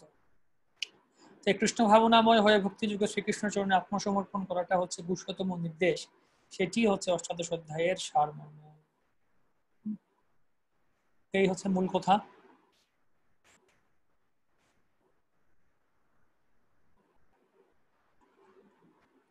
প্রভুপাদ বলেছেন যে গৃহস্থদের প্রশ্ন করেছেন প্রেম স্বরূপের মাতাজি, প্রভুপাদ বলেছেন যে গৃহস্থদের অবশ্যই তাদের আয়ের 50% ভগবানের সেবায় দেওয়া উচিত। তাহলে এখন যদি কোনো গৃহস্থ ভক্ত ফার্ম হাউসে থাকে তাহলে সেই ভক্ত কিভাবে সেই কার্যটি কার্যকর করবেন? না, এখানে এখানে এটা একটা জিনিস, প্রভুপাদের পরিকল্পনা ছিল 2 ধরনের গৃহস্থ আছেন, একজন হচ্ছে টেম্পল রেসিডেন্ট গৃহস্থ, আরেকজন হচ্ছে কনগ্রিগেশন বাইরে গৃহস্থ। তো যিনি বাইরে থাকবে, যিনি টেম্পল রেসিডেন্ট মানে হয় মন্দিরে আছেন, মন্দিরের সেবা আছেন, না হয় ফার্মে আছেন, তার জন্য প্রভুপাদ 50% দিতে তিনি কোথেকে দেবেন? তিনি আয় করবেন না। যিনি মন্দিরবাসী গৃহস্থ তিনি পতি পত্নী ভগবানের সেবায়, হাজবেন্ড ওয়াইফ ভগবানের সেবায় যুক্ত আছেন, হাজবেন্ড ভগবানের সেবা করছেন, প্রচার করছেন, ওয়াইফ তারা মন্দিরে আছেন, মন্দিরে থাকছেন, থেকে তারা ভক্তি করছেন, সেবা করছেন, তার ছেলে মেয়ে যারা আছে গুরুকুলে পড়াশোনা করছেন, কিংবা যারা ফার্মে আছেন তারাও সেখানে আয় করছেন না, ব্যবসা করছেন না, বিজনেস করছেন না, আর টাকা জমাচ্ছেন না, তারা ফার্মে ভক্তরা একসাথে মিলে আছেন, কৃষি কাজ করছেন, ভগবানের সেবায় তারা সবকিছু নিজের সমস্ত কিছু সেখানে ব্যয় করছেন, তাদের সমস্ত সময় এবং শক্তি, তাদেরকে কোনো কিছু দিতে বলা হচ্ছে না, তারা কোথা থেকে দেবেন? যারা মন্দিরের বাইরে আছেন, চাকরি করছেন, ব্যবসা করছেন, বাড়ি আছে, গাড়ি আছে, বানাচ্ছেন, তাদের জন্য প্রভুপাদ বলছেন okay you want to stay outside but you give 50%। যারা বাইরে আছেন তাদেরকে বলতে 50% দাও, চাকরি করছো, ব্যবসা করছো, টাকা জমাচ্ছো, 50% ভগবানের সেবায় দাও। যারা মন্দিরে আছেন, মন্দিরবাসী গৃহস্থ বা ফার্মে আছেন, তাদের তো টাকাই নেই, কোথা থেকে দেবেন? তাদের কাছে টাকাই থাকবে না, সঞ্চয় করবেন না, তার ব্যাংক অ্যাকাউন্টও রাখবেন না তারা যে আমি টাকা জমাবো, এত টাকা রাখুন না,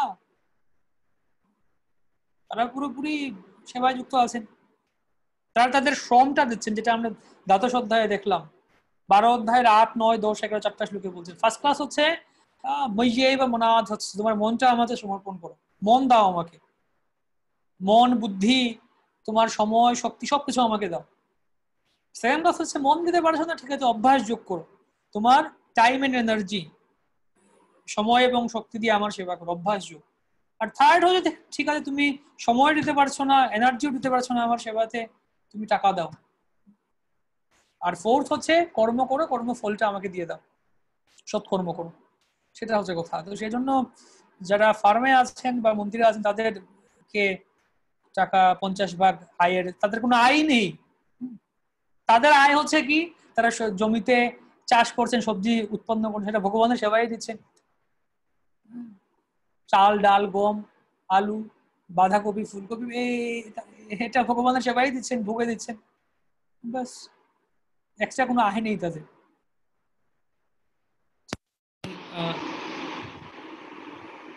মাতাজি কথা বলতে চাইছেন কিছু, হাত তুলছেন, হরে কৃষ্ণ। হরে কৃষ্ণ প্রভু। হরে কৃষ্ণ, বলুন। প্রভু, আমার একটা প্রশ্ন হচ্ছে, সেটা গৃহস্থ ভক্তরা 50% মন্দিরে দেওয়া উচিত।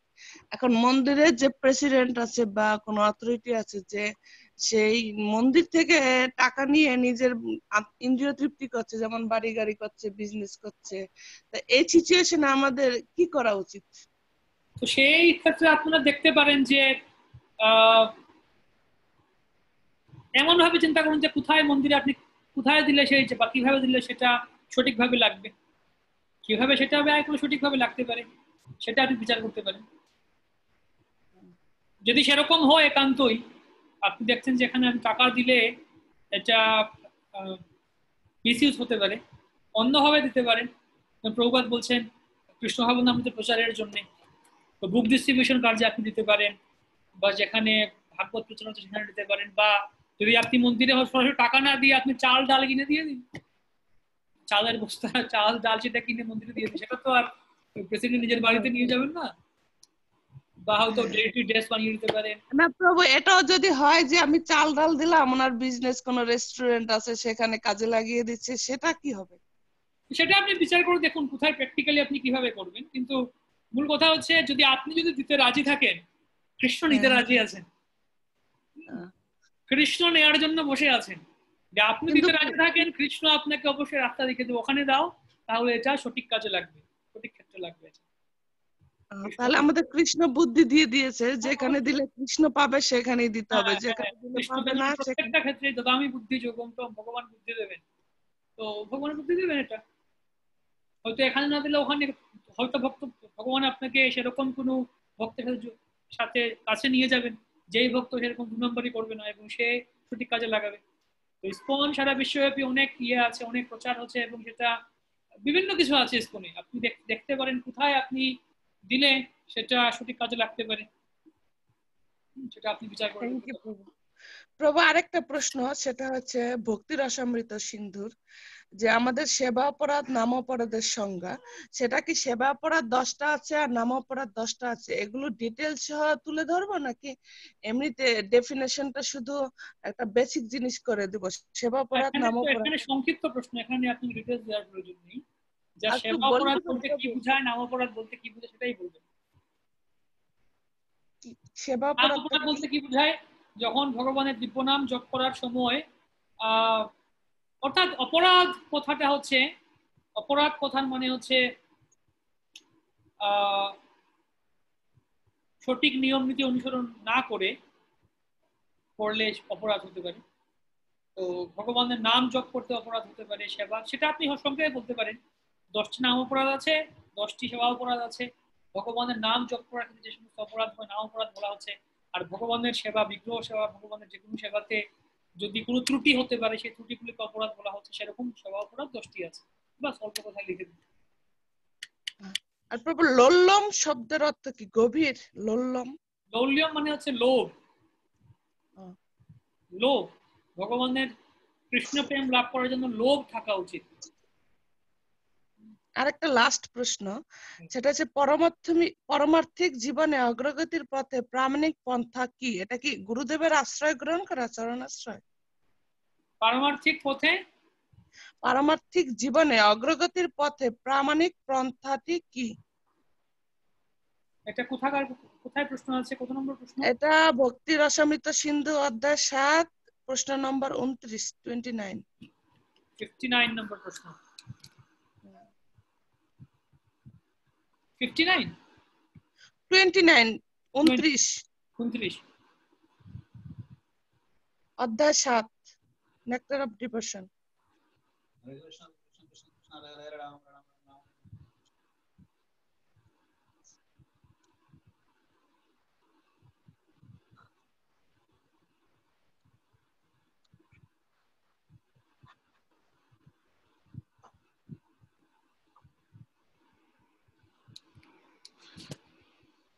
Hare Krishna, Hare Krishna, Krishna Krishna, Hare Ram, Ram Krishna, Hare Krishna, Krishna Krishna, Hare Hare, Ram Ram, Ram Ram, Krishna Hare Krishna, Krishna Krishna, Hare Hare, Ram Ram, Ram Ram, Hare Hare, Krishna Hare Hare, Ram Ram, Krishna Hare Krishna, Krishna Krishna, Hare Hare, Ram Ram, Ram Hare Hare.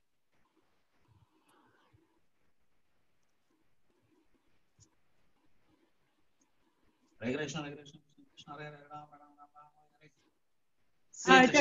এটাই সদ্গুরুর পাদপদ্মে আশ্রয় গ্রহণ করা, এটাই প্রামাণিক পন্থা।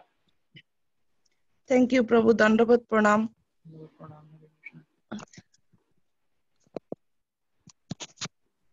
আচ্ছা, তো এবার আপনারা কেউ কিছু বলতে চান?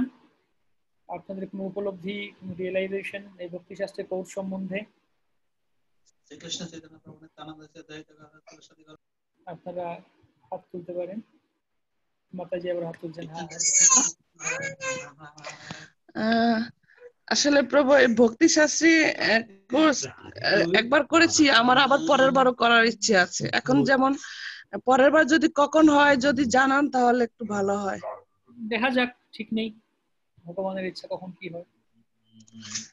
আর এটা করে খুব কি বলে, খুব রিয়েলাইজেশনটা খুব মানে স্টেপ বাই স্টেপ একটু কি বলে স্ট্রং হয়। এরকম মানে সাধু সঙ্গ হলো, প্লাস শুদ্ধ ভক্তের মুখ থেকে কৃষ্ণ সম্বন্ধে, যেমন গীতা, ভক্তি রসামৃত সিন্ধু, উপনিষদ, এগুলো সম্পর্কে মানে নিজে তো পড়া যায়, কিন্তু কোনো শুদ্ধ ভক্তের মুখ থেকে এটা শোনা হলে একটা কি বলে অফিসিয়ালি চলতে থাকে, যে এটা আমার আগ্রহ থাকে সবসময়, না এই ক্লাসটা আমার শুনতে হবে, এটা আমার কোর্সের ক্লাস। এমনিতে ইউটিউবে ক্লাস শোনা হয় বিমনা মহারাজের, বা আপনারও ক্লাস শুনি আমি অনেক আগে থেকে ভক্তিশাস্ত্রী শুরু, কিন্তু সেটা একটা রুলস এন্ড রেগুলেশন থাকে না। এটার মাধ্যমে যেমন একটা মানে ডিসিপ্লিন মেনটেন করা, মাথায় সবসময় যেমন এখন একটা কোনো কিছু করব না, এখন ক্লাসটা শেষ করব তারপর করব। আর এমনিতে নরমালি করলে সেটা হচ্ছে ঠিক আছে কাজটা করে নি, তখন হয় কখনো হয়ে ওঠে কখনো হয়ে ওঠে না। সবকিছু মিলিয়ে মানে ভক্তি জীবনে একটু একটু করে সেই ময়লা পরিষ্কার করার মতো মনের। তো এটাই হচ্ছে রিয়েলাইজেশন।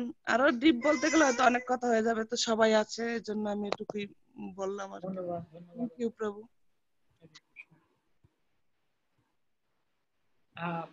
পরমেষ্টি গৌরাঙ্গ প্রভু। ধন্যবাদ প্রণাম প্রভু। আজকে প্রায় 1 বছর একটু একটু একটু জোরে বলুন প্রভু।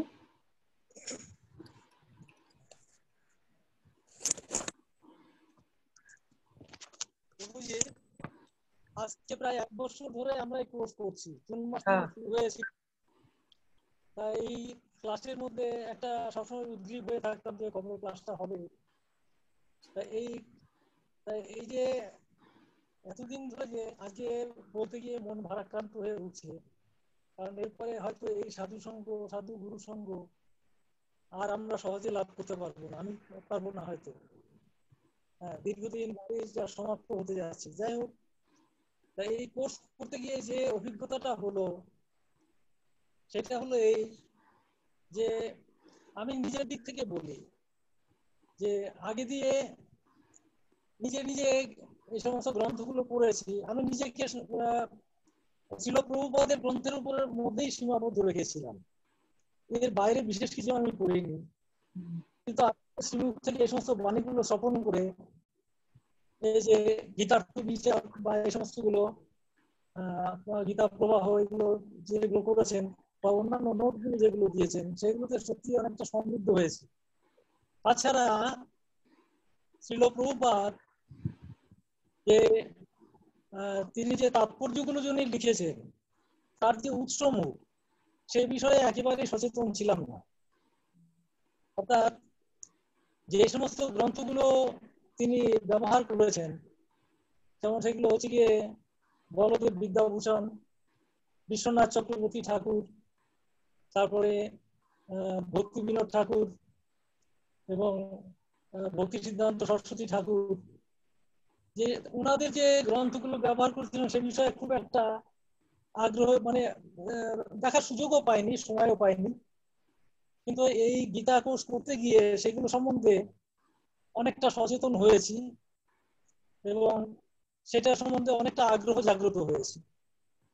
এই আগ্রহ জাগ্রত হয়ে কিন্তু অনেকটাই নিজেকে সমৃদ্ধ মনে করছি।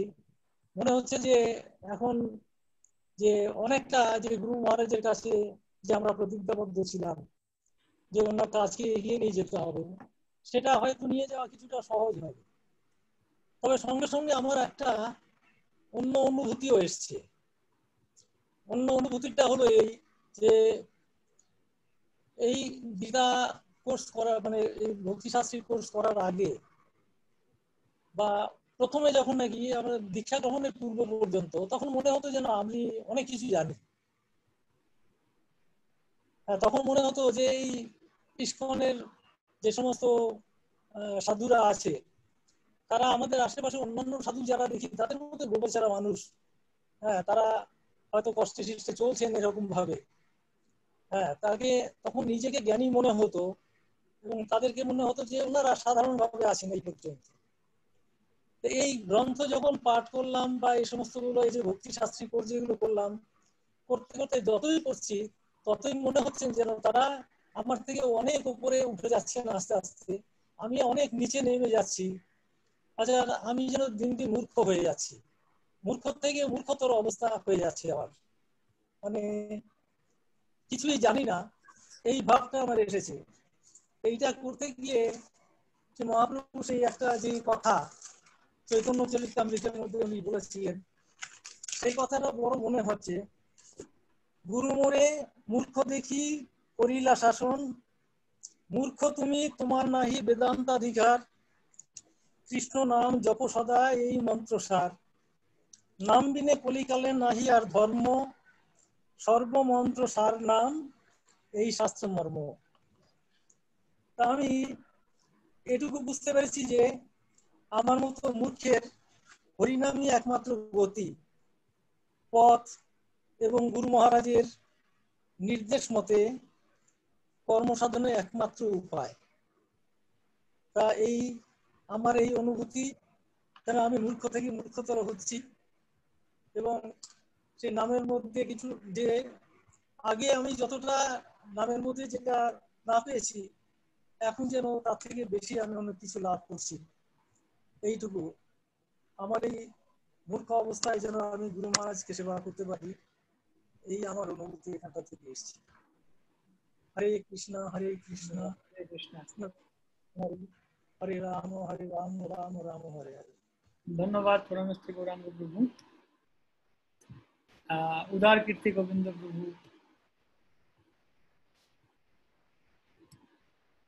হরে কৃষ্ণ। হরে কৃষ্ণ। ধন্যবাদ, প্রণাম প্রভু। ধন্যবাদ, প্রণাম প্রভু। বৈষ্ণব চরণে আমার অনন্ত কোটি প্রণাম। সবাইকে প্রণাম। প্রথমে আমি এই 1 বছর ক্লাস হলো, এই 1 বছর আপনাদের সঙ্গে সঙ্গ পেয়েছি, আমি খুব ধন্য মনে করছি। যদি এর মধ্যে কোনো রকম অপরাধ করে থাকি ক্ষমা করবেন, আর কৃপা করবেন যেন এগিয়ে যেতে পারি। আর মে মাসে ঠিক গত বছর 26 তারিখে ক্লাস শুরু হয়েছিল উদ্বোধনী ক্লাস দিয়ে। এই উদ্বোধনী সেদিন থেকেই আমার যে বইগুলো, সব বইগুলি আমি পড়েছি, ভাগবতম পড়েছি, চৈতন্য পড়েছি, যে পড়া আর এখন যে কৌশলগুলো শিখলাম, পড়ার যেটা শিখিয়ে দিলেন, তাতে অনেক উপকৃত হলাম যে কিভাবে পড়তে হয়। সব শাস্ত্রই পড়েছিলাম, যেগুলো পড়ার দরকার সেগুলো, কিন্তু ভক্তালোকটা পড়িনি, ভক্তালোকটা জানতে পারলাম। তা পড়ার কৌশলটা, যেটা আমার প্রধান উদ্দেশ্য, যে পড়ার কৌশল এবং ভক্তি কিভাবে করব, এই কৌশলগুলো অনেকটাই শিখলাম। যে আপনি বলেছেন ভক্তি শাস্ত্রে কি করে, এটা ভক্তিকে দৃঢ় করে, চিত্ত দৃঢ় করে, সংশয় নাশ করে, আর পারমার্থিক অগ্রগতি হয়। আরো আপনি এক্সাম্পল দিয়েছিলেন, এই শাস্ত্রীয় এই কোর্সগুলো না করলে সে লাইট না জ্বালিয়ে গাড়ি চালানোর মতো অবস্থা হয়, সেই ধরনের। সে তা মোটামুটি অনেকেই একটু জ্ঞানচক্ষু খুলেছে, কিন্তু যেভাবে অধ্যয়ন করা উচিত ছিল সেটা করতে পারিনি। অতটা সময়টা 1 বছর পেলাম, তা ঠিক অতটা করে উঠতে পারিনি। করলে হয়তো আপনাদের সন্তুষ্ট করতে পারতাম, সেটা হয়তো পেরে উঠিনি। আর চেষ্টা করবো পরে আরো, যাতে অন্যান্য ক্লাসে আরো বরাবর যুক্ত থাকতে পারি, যাতে পড়তে পারি আবার সেই বিষয়গুলো। যেমন ভাগবতম আবার কিছুটা পড়েছি, যেমন পড়া হলো, এভাবে যদি আমাদের যুক্ত রাখতেন তাহলে আমরা অনেক উপকৃত হব। কারণ আপনাদের কৃপা ছাড়া তো আমরা কোনোভাবেই এগোতে পারবো না। আর যেহেতু সময় কম, কারণ আমার বয়স এখন 61, জানি না কতদিন সময় আছে, কিভাবে কি এগোতে পারবো, যাতে মানুষের এই শিক্ষাটা নিয়ে মানুষের সেবা করতে পারি, সেটা আশীর্বাদ করবেন। হরে কৃষ্ণ। ধন্যবাদ প্রভুকে। আমরা আচ্ছা পিতা রয় চৌধুরী মাতাজি। হরে কৃষ্ণ। হরে কৃষ্ণ প্রভু। হরে কৃষ্ণ। হ্যাঁ, আমি সবার আগে যেটা আপনাকে জানাচ্ছি সেটা হলো যে যদি কোনো অপরাধ আপনার চরণে আমি করে থাকি অজান্তে, আপনি আমাকে ক্ষমা করবেন। আর যেটা আপনার এই ক্লাস, আপনার এই যে পড়াশোনা ভীষণই ভালো, আমি তো ভাষায় প্রকাশ করতে পারবো না। আরেকটা কথা হলো যে এই ভক্তি শাস্ত্রের পর আর কি কোর্স আছে যেটা আমি করতে পারি আবার? আচ্ছা আচ্ছা, সেটা আলোচনা করবো একটু পরে, আমরা সবার কাছ থেকে শুনি আগে। আচ্ছা আচ্ছা, ধন্যবাদ আপনাকে।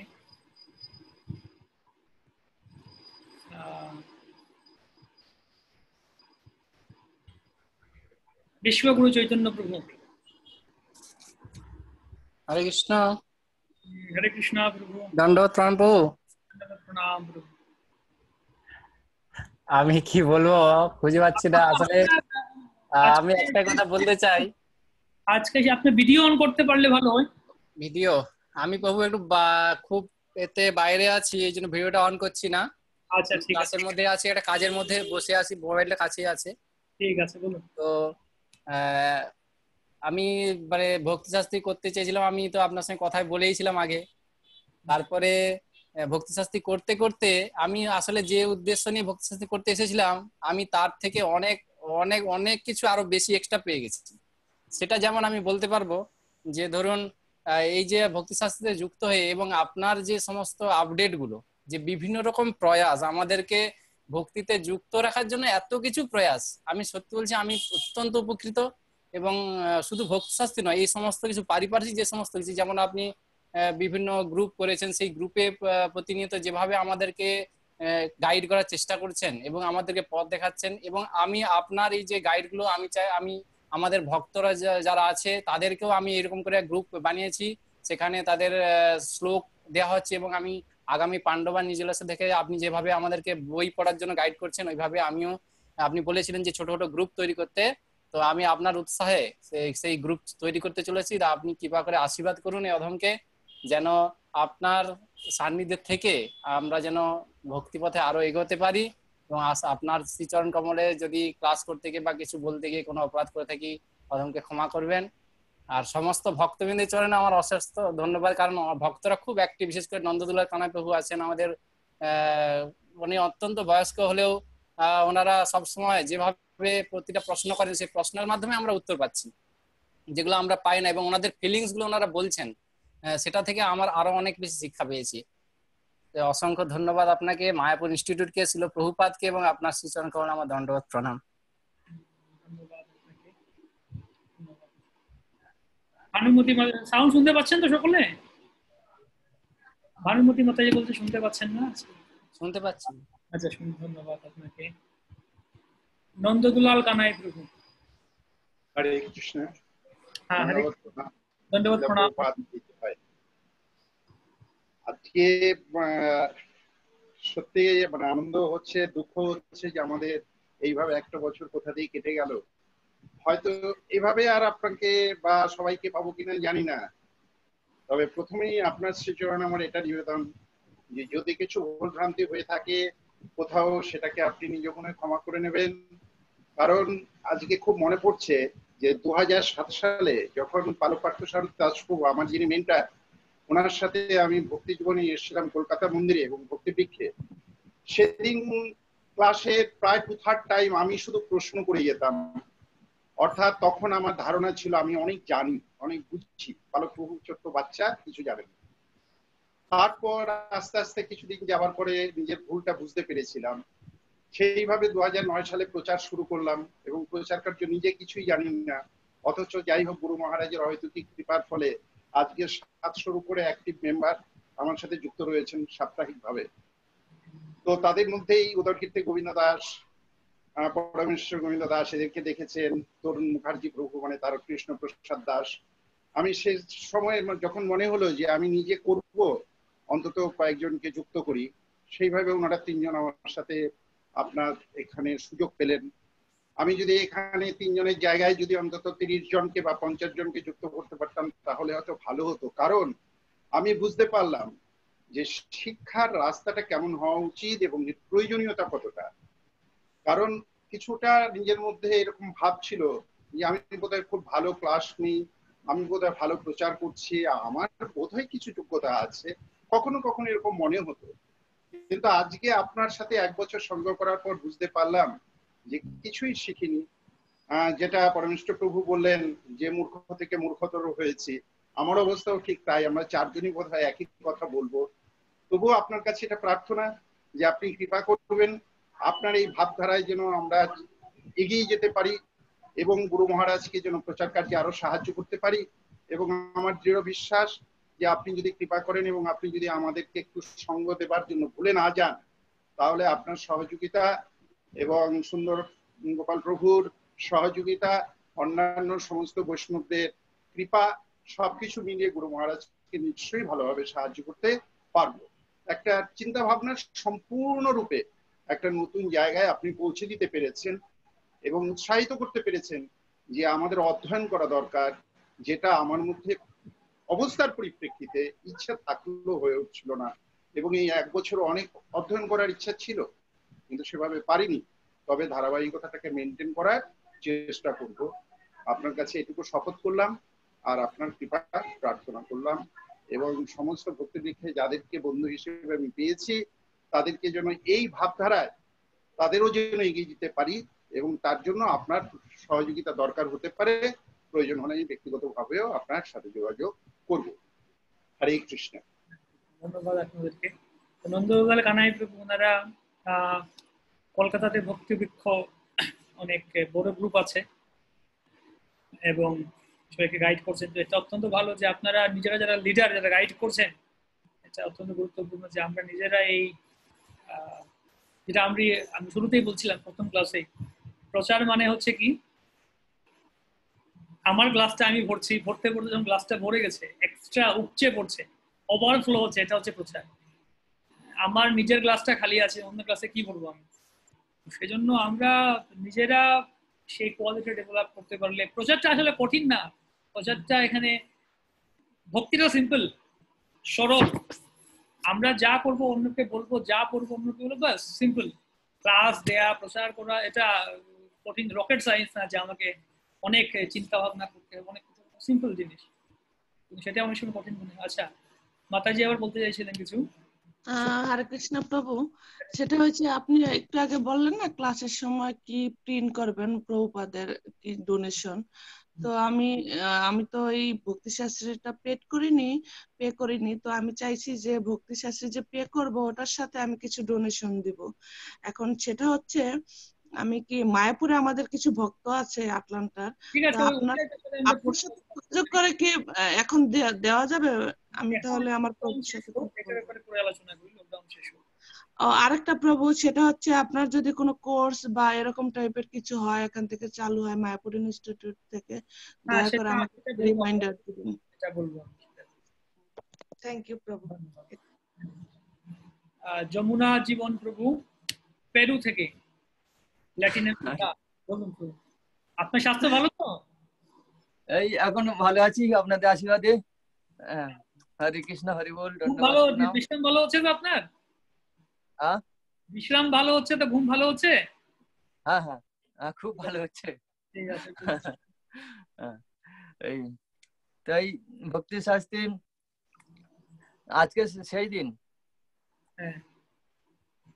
আচ্ছা আচ্ছা, আর এখন আর হবে না? আচ্ছা, আর ভক্তি শাস্ত্রী টেনশন নেই যে না ক্লাস করতে হবে, পরীক্ষা দিতে, পরীক্ষা যদিও বাকি রয়ে গেছে, পরীক্ষা হ্যাঁ। কেমন লাগলো আপনার ভক্তি শাস্ত্রী করে? কি আমাদের কি ত্রুটি বিচ্যুতি ছিল, আপনি আমাদের কিছু ফিডব্যাক দিন। না, কোনো ত্রুটি নেই, কোনো বিচ্যুতি নেই, খুব ভালো। কিন্তু আমি এটাকে মানে যতটুকু মানে পড়ার দরকার, যত মুখস্থ করার দরকার সেটা উঠতে পারিনি। আর অতটা পড়তেও মানে মানে যেগুলো সব করতে পারিনি ঠিক মতো। তো শুধু ধরেছিলাম, ধরে আছি। তো আমার যদি কোনো অন্যায় অপরাধ হয় ক্ষমা করবেন, আপনার চরণে সবসময় রেখে দেবেন, যেন আপনার চরণে থাকতে পারি, এটাই চাই। আর যদি কোনো অপরাধ হয় ক্ষমা করবেন। ধন্যবাদ আপনাকে। আর কে বলতে চাচ্ছেন? বাংলাদেশের ভক্তরা বলুন। হ্যাঁ, শ্রী চৈতন্য প্রভু ভাই, আপনার ইয়ে কোথায়? হ্যাঁ, হরে কৃষ্ণ। হরে কৃষ্ণ। বাংলাদেশের গোপালগঞ্জে আছে সুচেতন্য প্রভু, বলুন প্রভু। হরে কৃষ্ণ। ধন্যবাদ, প্রণাম। পাঞ্চাকল্পতরুভ্যশ্চ কৃপা সিন্ধুভ্যশ্চ পতিতানাং পাবনেভ্যো বৈষ্ণবেভ্যো নমো নমঃ। হরে কৃষ্ণ। তো ভক্তি শাস্ত্র আসলে এমনই একটা বিষয় যেটা ভক্তি জীবনে যারাই আছে প্রত্যেকেরই একান্ত প্রয়োজন আমি মনে করি। আর আসলে ভক্তিশাস্ত্র কোর্স এই 1 বছর যাবত আমরা আপনার সান্নিধ্যে এসে অনেক কিছু জানতে পেরেছি, যেটা এর আগে আমরা গ্রন্থ পড়েছি কিন্তু আসলে এইভাবে বোঝার চেষ্টা করিনি বা এতটা জানিনি। যেটা আপনার কলা কৌশল, যে শেখানোর যে কৌশলগুলো, এটা খুবই মানে আমাদের অনেক উপকারে আসছে। আমার চিন্তা চেতনা, যে আমার ধারণা যে যারাই ভক্তি জীবনে আছে প্রত্যেকেরই ভক্তিশাস্ত্রী কোর্স করা একান্ত প্রয়োজন। আসলে প্রচারের কাজে যেতে গেলে ভক্তদেরকে মডিফাই না করতে পারলে, না বোঝাতে পারলে, নিজে যদি না সঠিকভাবে বোঝা যায়, ভক্তদেরকেও এই ভক্তি পথে আনা কোনো প্রকার সম্ভব হয় না। তাই আমি খুব বেশি কথা বাড়াবো না। প্রভু আপনার চরণে বিশেষ মিনতি, আপনি বাংলাদেশে আসলে গোপালগঞ্জে অবশ্যই অদমের চরণ ধুলি দিবেন। আমি আগে একবারও ইনভাইট করেছিলাম, এবং কৃপা করে আসলে খুব খুশি হব প্রভু। আপনি আমাদেরকে একটু ধুলি দিবেন। হ্যাঁ, সবাই আসবে। আর গোপালগঞ্জে ছোট্ট একটি মন্দির আছে, পাচুরিয়াতে, শ্রী শ্রী রাধা কৃষ্ণ নামহট্ট মন্দির। তা আপনাদের কৃপায় সকলে এখানে মোটামুটি আছি, আমরা ভগবানের সেবার সাথে যুক্ত। মন্দিরে একদম গেটের সামনেই জগন্নাথ পুরীতে অবস্থান করি। এখানে ভক্তি জীবনে আপনাদের কৃপা আশীর্বাদ পেলে আমরা হয়তো উত্তরোত্তর আরো সামনের দিকে অগ্রসর হতে পারবো। আর এই 1 বছর যাবত যে ক্লাস করলাম, এই ক্লাসের মাধ্যমে অনেক সময় ব্যবহারে বা আচার আচরণে, কথাবার্তায় বা বিভিন্ন ভাবে কোনো অপরাধ হতে পারে।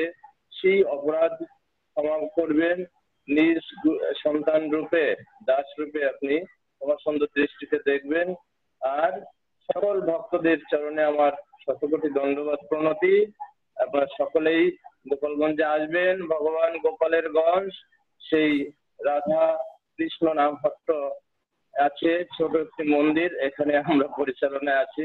আপনাদের কৃপা হলে হয়তো বা মন্দিরটি আরো উত্তরোত্তর বড় রূপ নেবে। এখানে প্রভু আপনাদের কৃপায় আমরা যে প্রচার পরিচালনা করছি, তাতে প্রায় 50-55 জন দীক্ষিত ভক্ত আছে। এবারেও আরো প্রায় 7-8 জন দীক্ষা পাওয়ার জন্য প্রস্তুত ছিল। গুরু মহারাজ হয়তো করোনার কারণে বা যে কোনো কারণে আসেনি, যার কারণে হয়তো আসলে দীক্ষা পাবেন। আর আমাদের আরেকটা বিষয় হচ্ছে যে ভক্তিশাস্ত্রী কোর্সের পরে পরবর্তী যে কোর্সগুলি আমরা এই শাস্ত্র জ্ঞান জানার জন্য যা কিছু করার প্রয়োজন, আপনার সান্নিধ্যে আমরা সকল কিছু করতে বদ্ধপরিকর বা সকল কোর্স করব। আপনি কৃপা আশীর্বাদ করবেন। হরে কৃষ্ণ, হরিবল। বাংলাদেশে অনেক ধাম আছে, মহাপ্রভু পার্শ্বদের আবির্ভাব তিথি, তো সবাই মিলে যেতে পারেন। আমাদের চৈতন্য প্রভু আছেন এবং ওনারা আছেন গোপালগঞ্জে, ওনারা নিয়ে যেতে পারেন আপনাকে। বাংলাদেশে নরোত্তম দাস ঠাকুরের আবির্ভাব স্থান, কুণ্ডলী বিদ্যানিধি, মহাপ্রভুর পিতৃভূমি, অদ্বৈত আচার্য সবার আবির্ভাব স্থান আছে। আপনার সাথে মাতাজি আছেন, মাতাজি কি বলুন কিছু?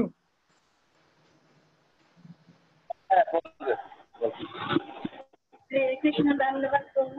হরে কৃষ্ণ, ধন্যবাদ। অনেক কিছু শিকার জানা ছিল, যার কোনো কিছু ভুল ত্রুটি ক্ষমা করবেন। আর বাকি কোনো ক্লাসের যদি করেন তখন আমাদের আমরা ভক্তি আমাদের শেষ হলো। তো এখন আমরা আমাদের যে ভাগবত নিষ্ঠা যে ক্লাসটা ছিল, আমরা ভাবছি আবার শুরু করব, এবং এবারে আমরা একটু ফাস্ট যাব, আমরা একটা ওভারভিউর মতো করবো। এরকম করতে গেলে একটু ধীরে, আমি ভাবছিলাম ধীরে ধীরে করবো, কিন্তু ধীরে ধীরে অনেক স্লো হচ্ছে। তাই ভাবছি আমরা সপ্তাহে 2টা বা 3টা ক্লাস করব এবং একটা করে অধ্যায় শেষ করবো।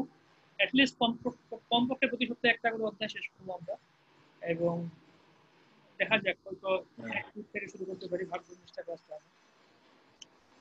নন্দলাল কিছু বলতে চাইছেন আবার? আমার একটা প্রস্তাব আছে একটু আপনার কাছে। হ্যাঁ বলুন। প্রস্তাবটা হচ্ছে, আমরা যে 26 বা 27 জন সহপাঠী পেলাম, আপনার কৃপায়। তো এদের একটু নাম, অ্যাড্রেসটা এবং কন্ট্যাক্ট নাম্বারটা আপনি যদি আমাদেরকে গ্রুপে দিয়ে দেন, তাহলে হবে কি আমরা আমাদের মধ্যে একটা যোগাযোগ ব্যবস্থা রাখতে পারবো, কারণ এটা তো নেই আমাদের কাছে। এটা আপনার কাছে একটা প্রস্তাব রইল। আপনারা সবাই শেয়ার করে দিন গ্রুপে, যার যার নাম আপনারা সবাই লিখে দিন, শেয়ার করে দিন, বাকিরা সবাই কপি করে রেখে দিন। ঠিক আছে, সেটাও হতে পারে, তাতেও অসুবিধা নেই। তাহলে আমাদের পক্ষে একটু যোগাযোগগুলো সুবিধা হবে। আমি চাইছি আমাদের এই গ্রুপের সাথে প্রত্যেকের যাতে একটা কানেকশন আমরা রেখে চলি আগামী দিনে, তাহলে সুবিধা হবে আর কি। ঠিক আছে, ধন্যবাদ। ঋষিকেশ গৌর প্রভু, হরে কৃষ্ণ। হরে কৃষ্ণ। হরে জগন্নাথ প্রভু, ধন্যবাদ, প্রণাম। আমার অভিজ্ঞতা অনেক সমস্যার মধ্য দিয়ে আমি এই ক্লাসটা করলাম। আপনার যে সাবলীল ভঙ্গিতে আপনার এই ক্লাস ভক্তি শাস্ত্রী সম্বন্ধে যে সহজ সরল ব্যাখ্যা এবং প্র্যাকটিক্যাল জিনিসগুলো আপনি যে আমাদের চোখে আঙুল দিয়ে দেখিয়ে দিয়েছেন, এর জন্য মানে আমি আপনার কাছে চিরকৃতজ্ঞ থাকবো। এবং বিভিন্ন সমস্যার মধ্যে আমি ক্লাস করছি, অফিস ও সংসার বিভিন্ন রকম সমস্যা রয়েছে, তার মধ্যে এই যেমন এখন মোবাইলে ক্লাস করছি, এখন অফিসে বসে, এখন ছুটি হয়নি। তো আপনার এই ভক্তি শাস্ত্র আমাদের এই প্রথমে যেমন প্রভুরা বললেন অনেকে, সত্যি কথা বলতে আমার ভক্তি শাস্ত্রী করার আগে আমার নিজের সম্বন্ধে অনেক ভুল ভাল ধারণা ছিল, সেগুলো অনেক ক্লিয়ার হয়েছে। আমরা অনেক কিছুই সূক্ষ্ম ব্যাপারগুলো এই ভক্তি শাস্ত্রে ভক্তি যুগের সূক্ষ্ম ব্যাপারগুলো আমরা মানে অনেকটাই অনুভব করতে পেরেছি। জানি না এটা আমরা কতটা কাজে লাগাতে পারবো এবং কিভাবে লাগাবো, এই ব্যাপারে ভক্তি শাস্ত্রে যেসব নির্দেশ আপনার আছে আমরা পুনঃ পর্যালোচনা করব আমি নিশ্চয়ই পরে ভবিষ্যতে। আরো আপনার ক্লাসগুলো তো নোট রয়েছেই, অনেকগুলো ক্লাস আমি কানেকশনের জন্য নেটের জন্য বিভিন্ন কারণে আমি হয়তো মিস করেছি। আর আপনার এই ক্লাস করতে গিয়ে আপনার চরণে যদি কোনো অপরাধ করে থাকি আপনি সেগুলো নিজ গুণে মার্জনা করবেন। আর এই ভক্তি শাস্ত্রী ক্লাসে যেটা আমার জানা হয়নি এখনো, যে এই বন্ধ বই পরীক্ষার প্রশ্নগুলো আমরা কিভাবে করব আর কি। আমি তো ওখানে আসানসোল মন্দিরে গিয়ে ওখানে মেলের মাধ্যমে প্রশ্ন উত্তর করতাম, এখন মায়াপুরে যে বিভিন্ন